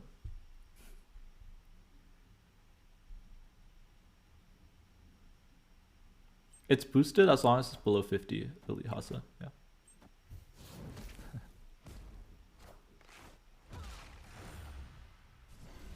Unless you don't have it, like if you're using a version that's not infinite split. If you're using a version in your deck that's like common, as soon as it gets above like the amount that it is, then you'll stop getting the bonus. But I usually just use infinite split cards. This way I don't have to like keep upgrading it. Right. Yeah, it's disgusting. That is very disgusting. That's actually probably the most non-disappointing reality stone that I've ever had. Like, I think. That was like very rewarding.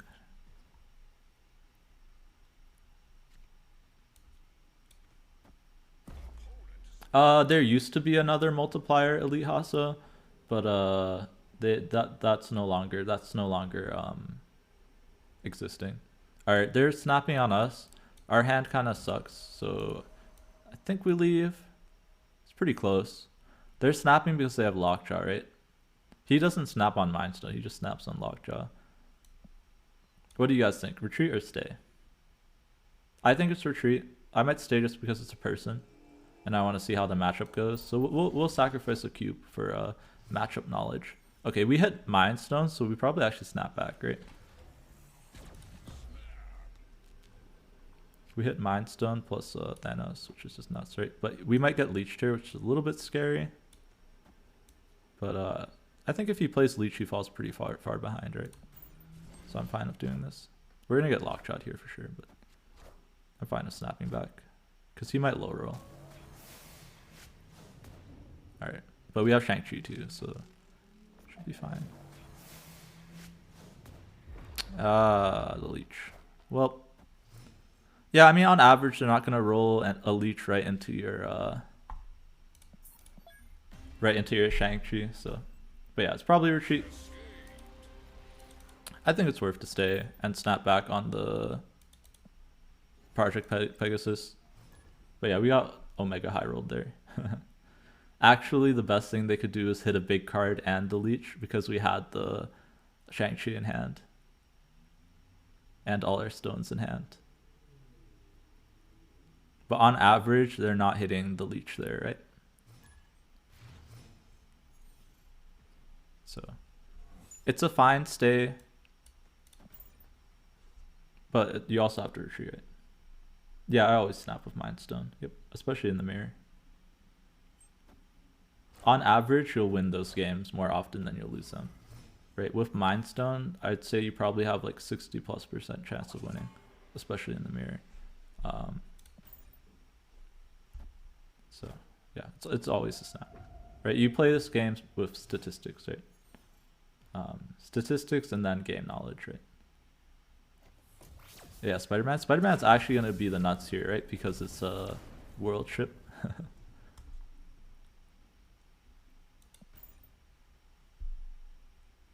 Yeah, yeah. This is a very creative turn for Leech. Yep. This might not be a turn for Leech, though. We might have to She-Hulk just so we get enough power because of the world ship. Oh, you meant Heimdall. Yeah, true. But yeah, we're probably gonna go this into Spider-Man. That should lock up the game. But yeah. Yeah, if you play a lot of games, like it's important to snap effectively, right? And a big part of snapping effectively is knowing when your hand is favored, especially in mirror, especially if you're playing a well-known deck, right? Like Thanos is like everyone knows the deck list essentially, right? So you have to know when you're in advantage, because otherwise, if you already have an advantage on the board, your opponent's gonna leave, right? Which is what you don't want. So yeah, very teachable stuff. But yeah. So yeah, I do still think, yeah, in that game, it was right to leave on the turn 1 snap, but I think it's correct to snap back on the Project Pegasus. So it's kind of weird. Yeah, retreating correctly is, I consider retreating and snapping to be the same thing, but yeah, retreating correctly is just as important. Lockjaw in hand, I always snap too. Yep. Those are probably the two that I always snap with. All right, I'm kind of stuck. Let's see if I cancel and come back. Okay. Like here I would snap, right? I mean, here is Mind Stone and Lockjaw. I'd say the only other thing that maybe you snap on is Quinjet and some stones. Just Quinjet is kind of hard to snap on with no stones in hand. Oh, I got turn 1 snapped against. Okay. I don't think this is a real person. But yeah, this is a nutty hand, right? I actually like time stoning here so I can Lockjaw and Space Stone, but it's pretty close. I actually don't know if this is correct. Yeah, CompuCrazy, in general, I don't like to retreat on a turn 1 snap.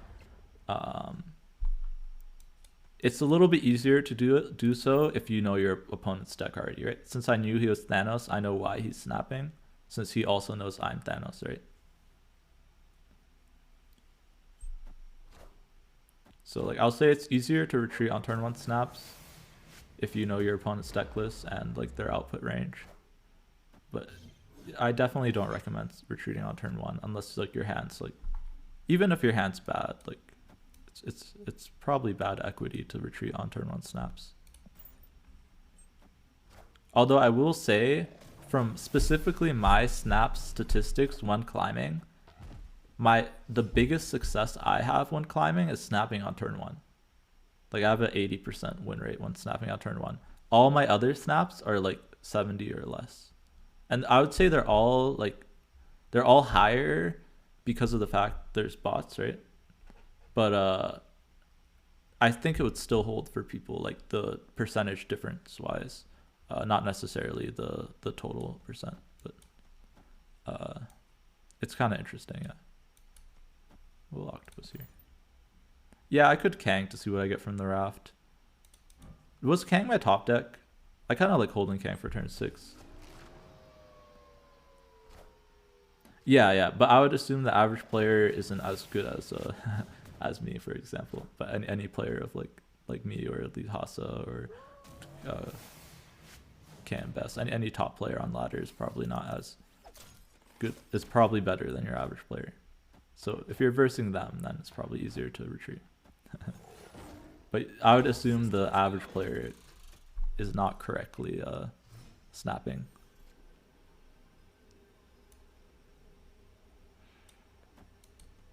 I want a Kang now so I can see what I get.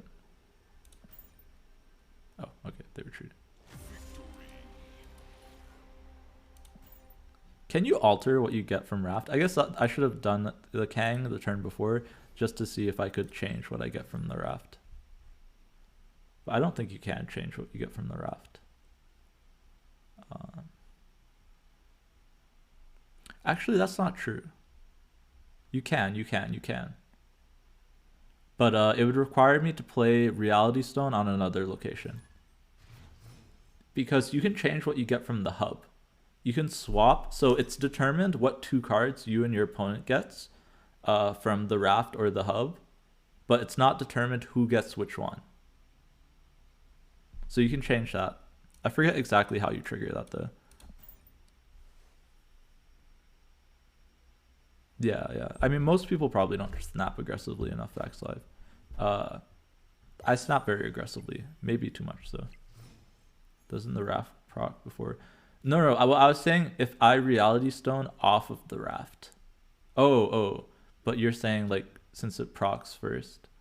Yeah, I'd probably have to like wait a turn, like do it, not fill the Raft, change the RNG, and then fill the Raft the turn after. Yeah, you're right.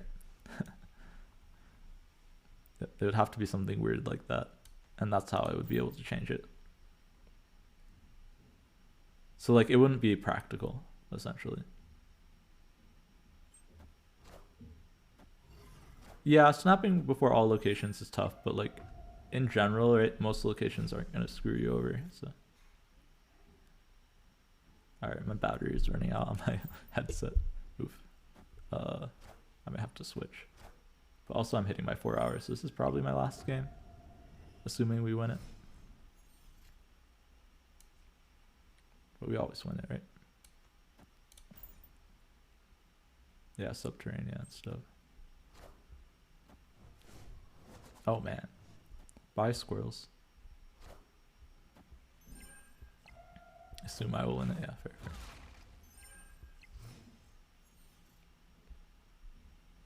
Probably a good assumption. Okay, especially with Lockjaw Space Stone. We have some very good pulls, and then we have stones. Snap 1, District X, turn 2. Yep. The thing is, on average, you're not going to get District X, turn 2. So. It's all math, guys. At the end of the day, you should have spent time studying in school. That's the real lesson here. Alright, I mean, we're winning left and right. It's probably Shang-Chi. Oh, we have Prio, so it's not Shang-Chi.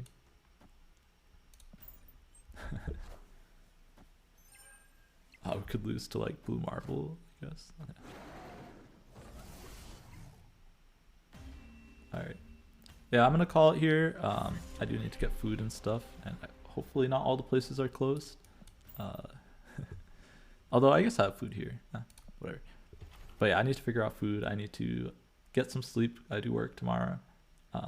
Yeah, thank you guys for all stopping by. If you enjoyed anything you saw here, drop me a follow. I try to stream every day if possible. Thank you for the follow for Peace84. But yeah, drop a follow if you like the content. I'll send you over to somebody that I like with a raid. So stick around for the raid. You'll get extra channel points.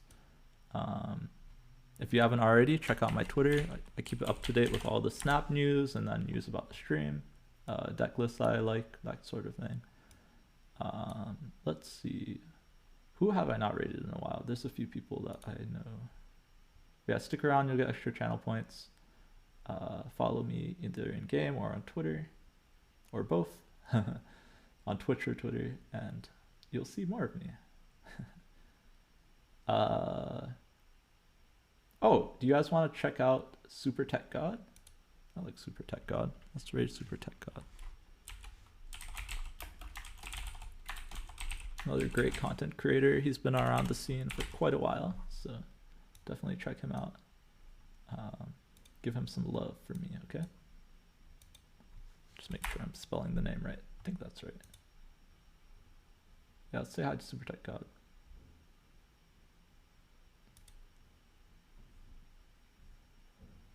Yeah, thank you guys so much for sticking around. There's a lot of people today, so I really appreciate it. It's also fun to talk about the game with you guys. It's just fun to have you watching. So thank you so much. All right. I'll give a couple seconds for a few more people if they want to join the raid or not, and then we'll head over.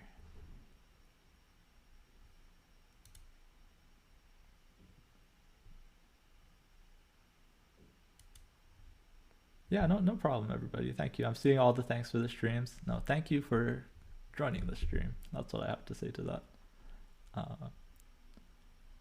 Wouldn't be a stream without the viewers. So thank you guys.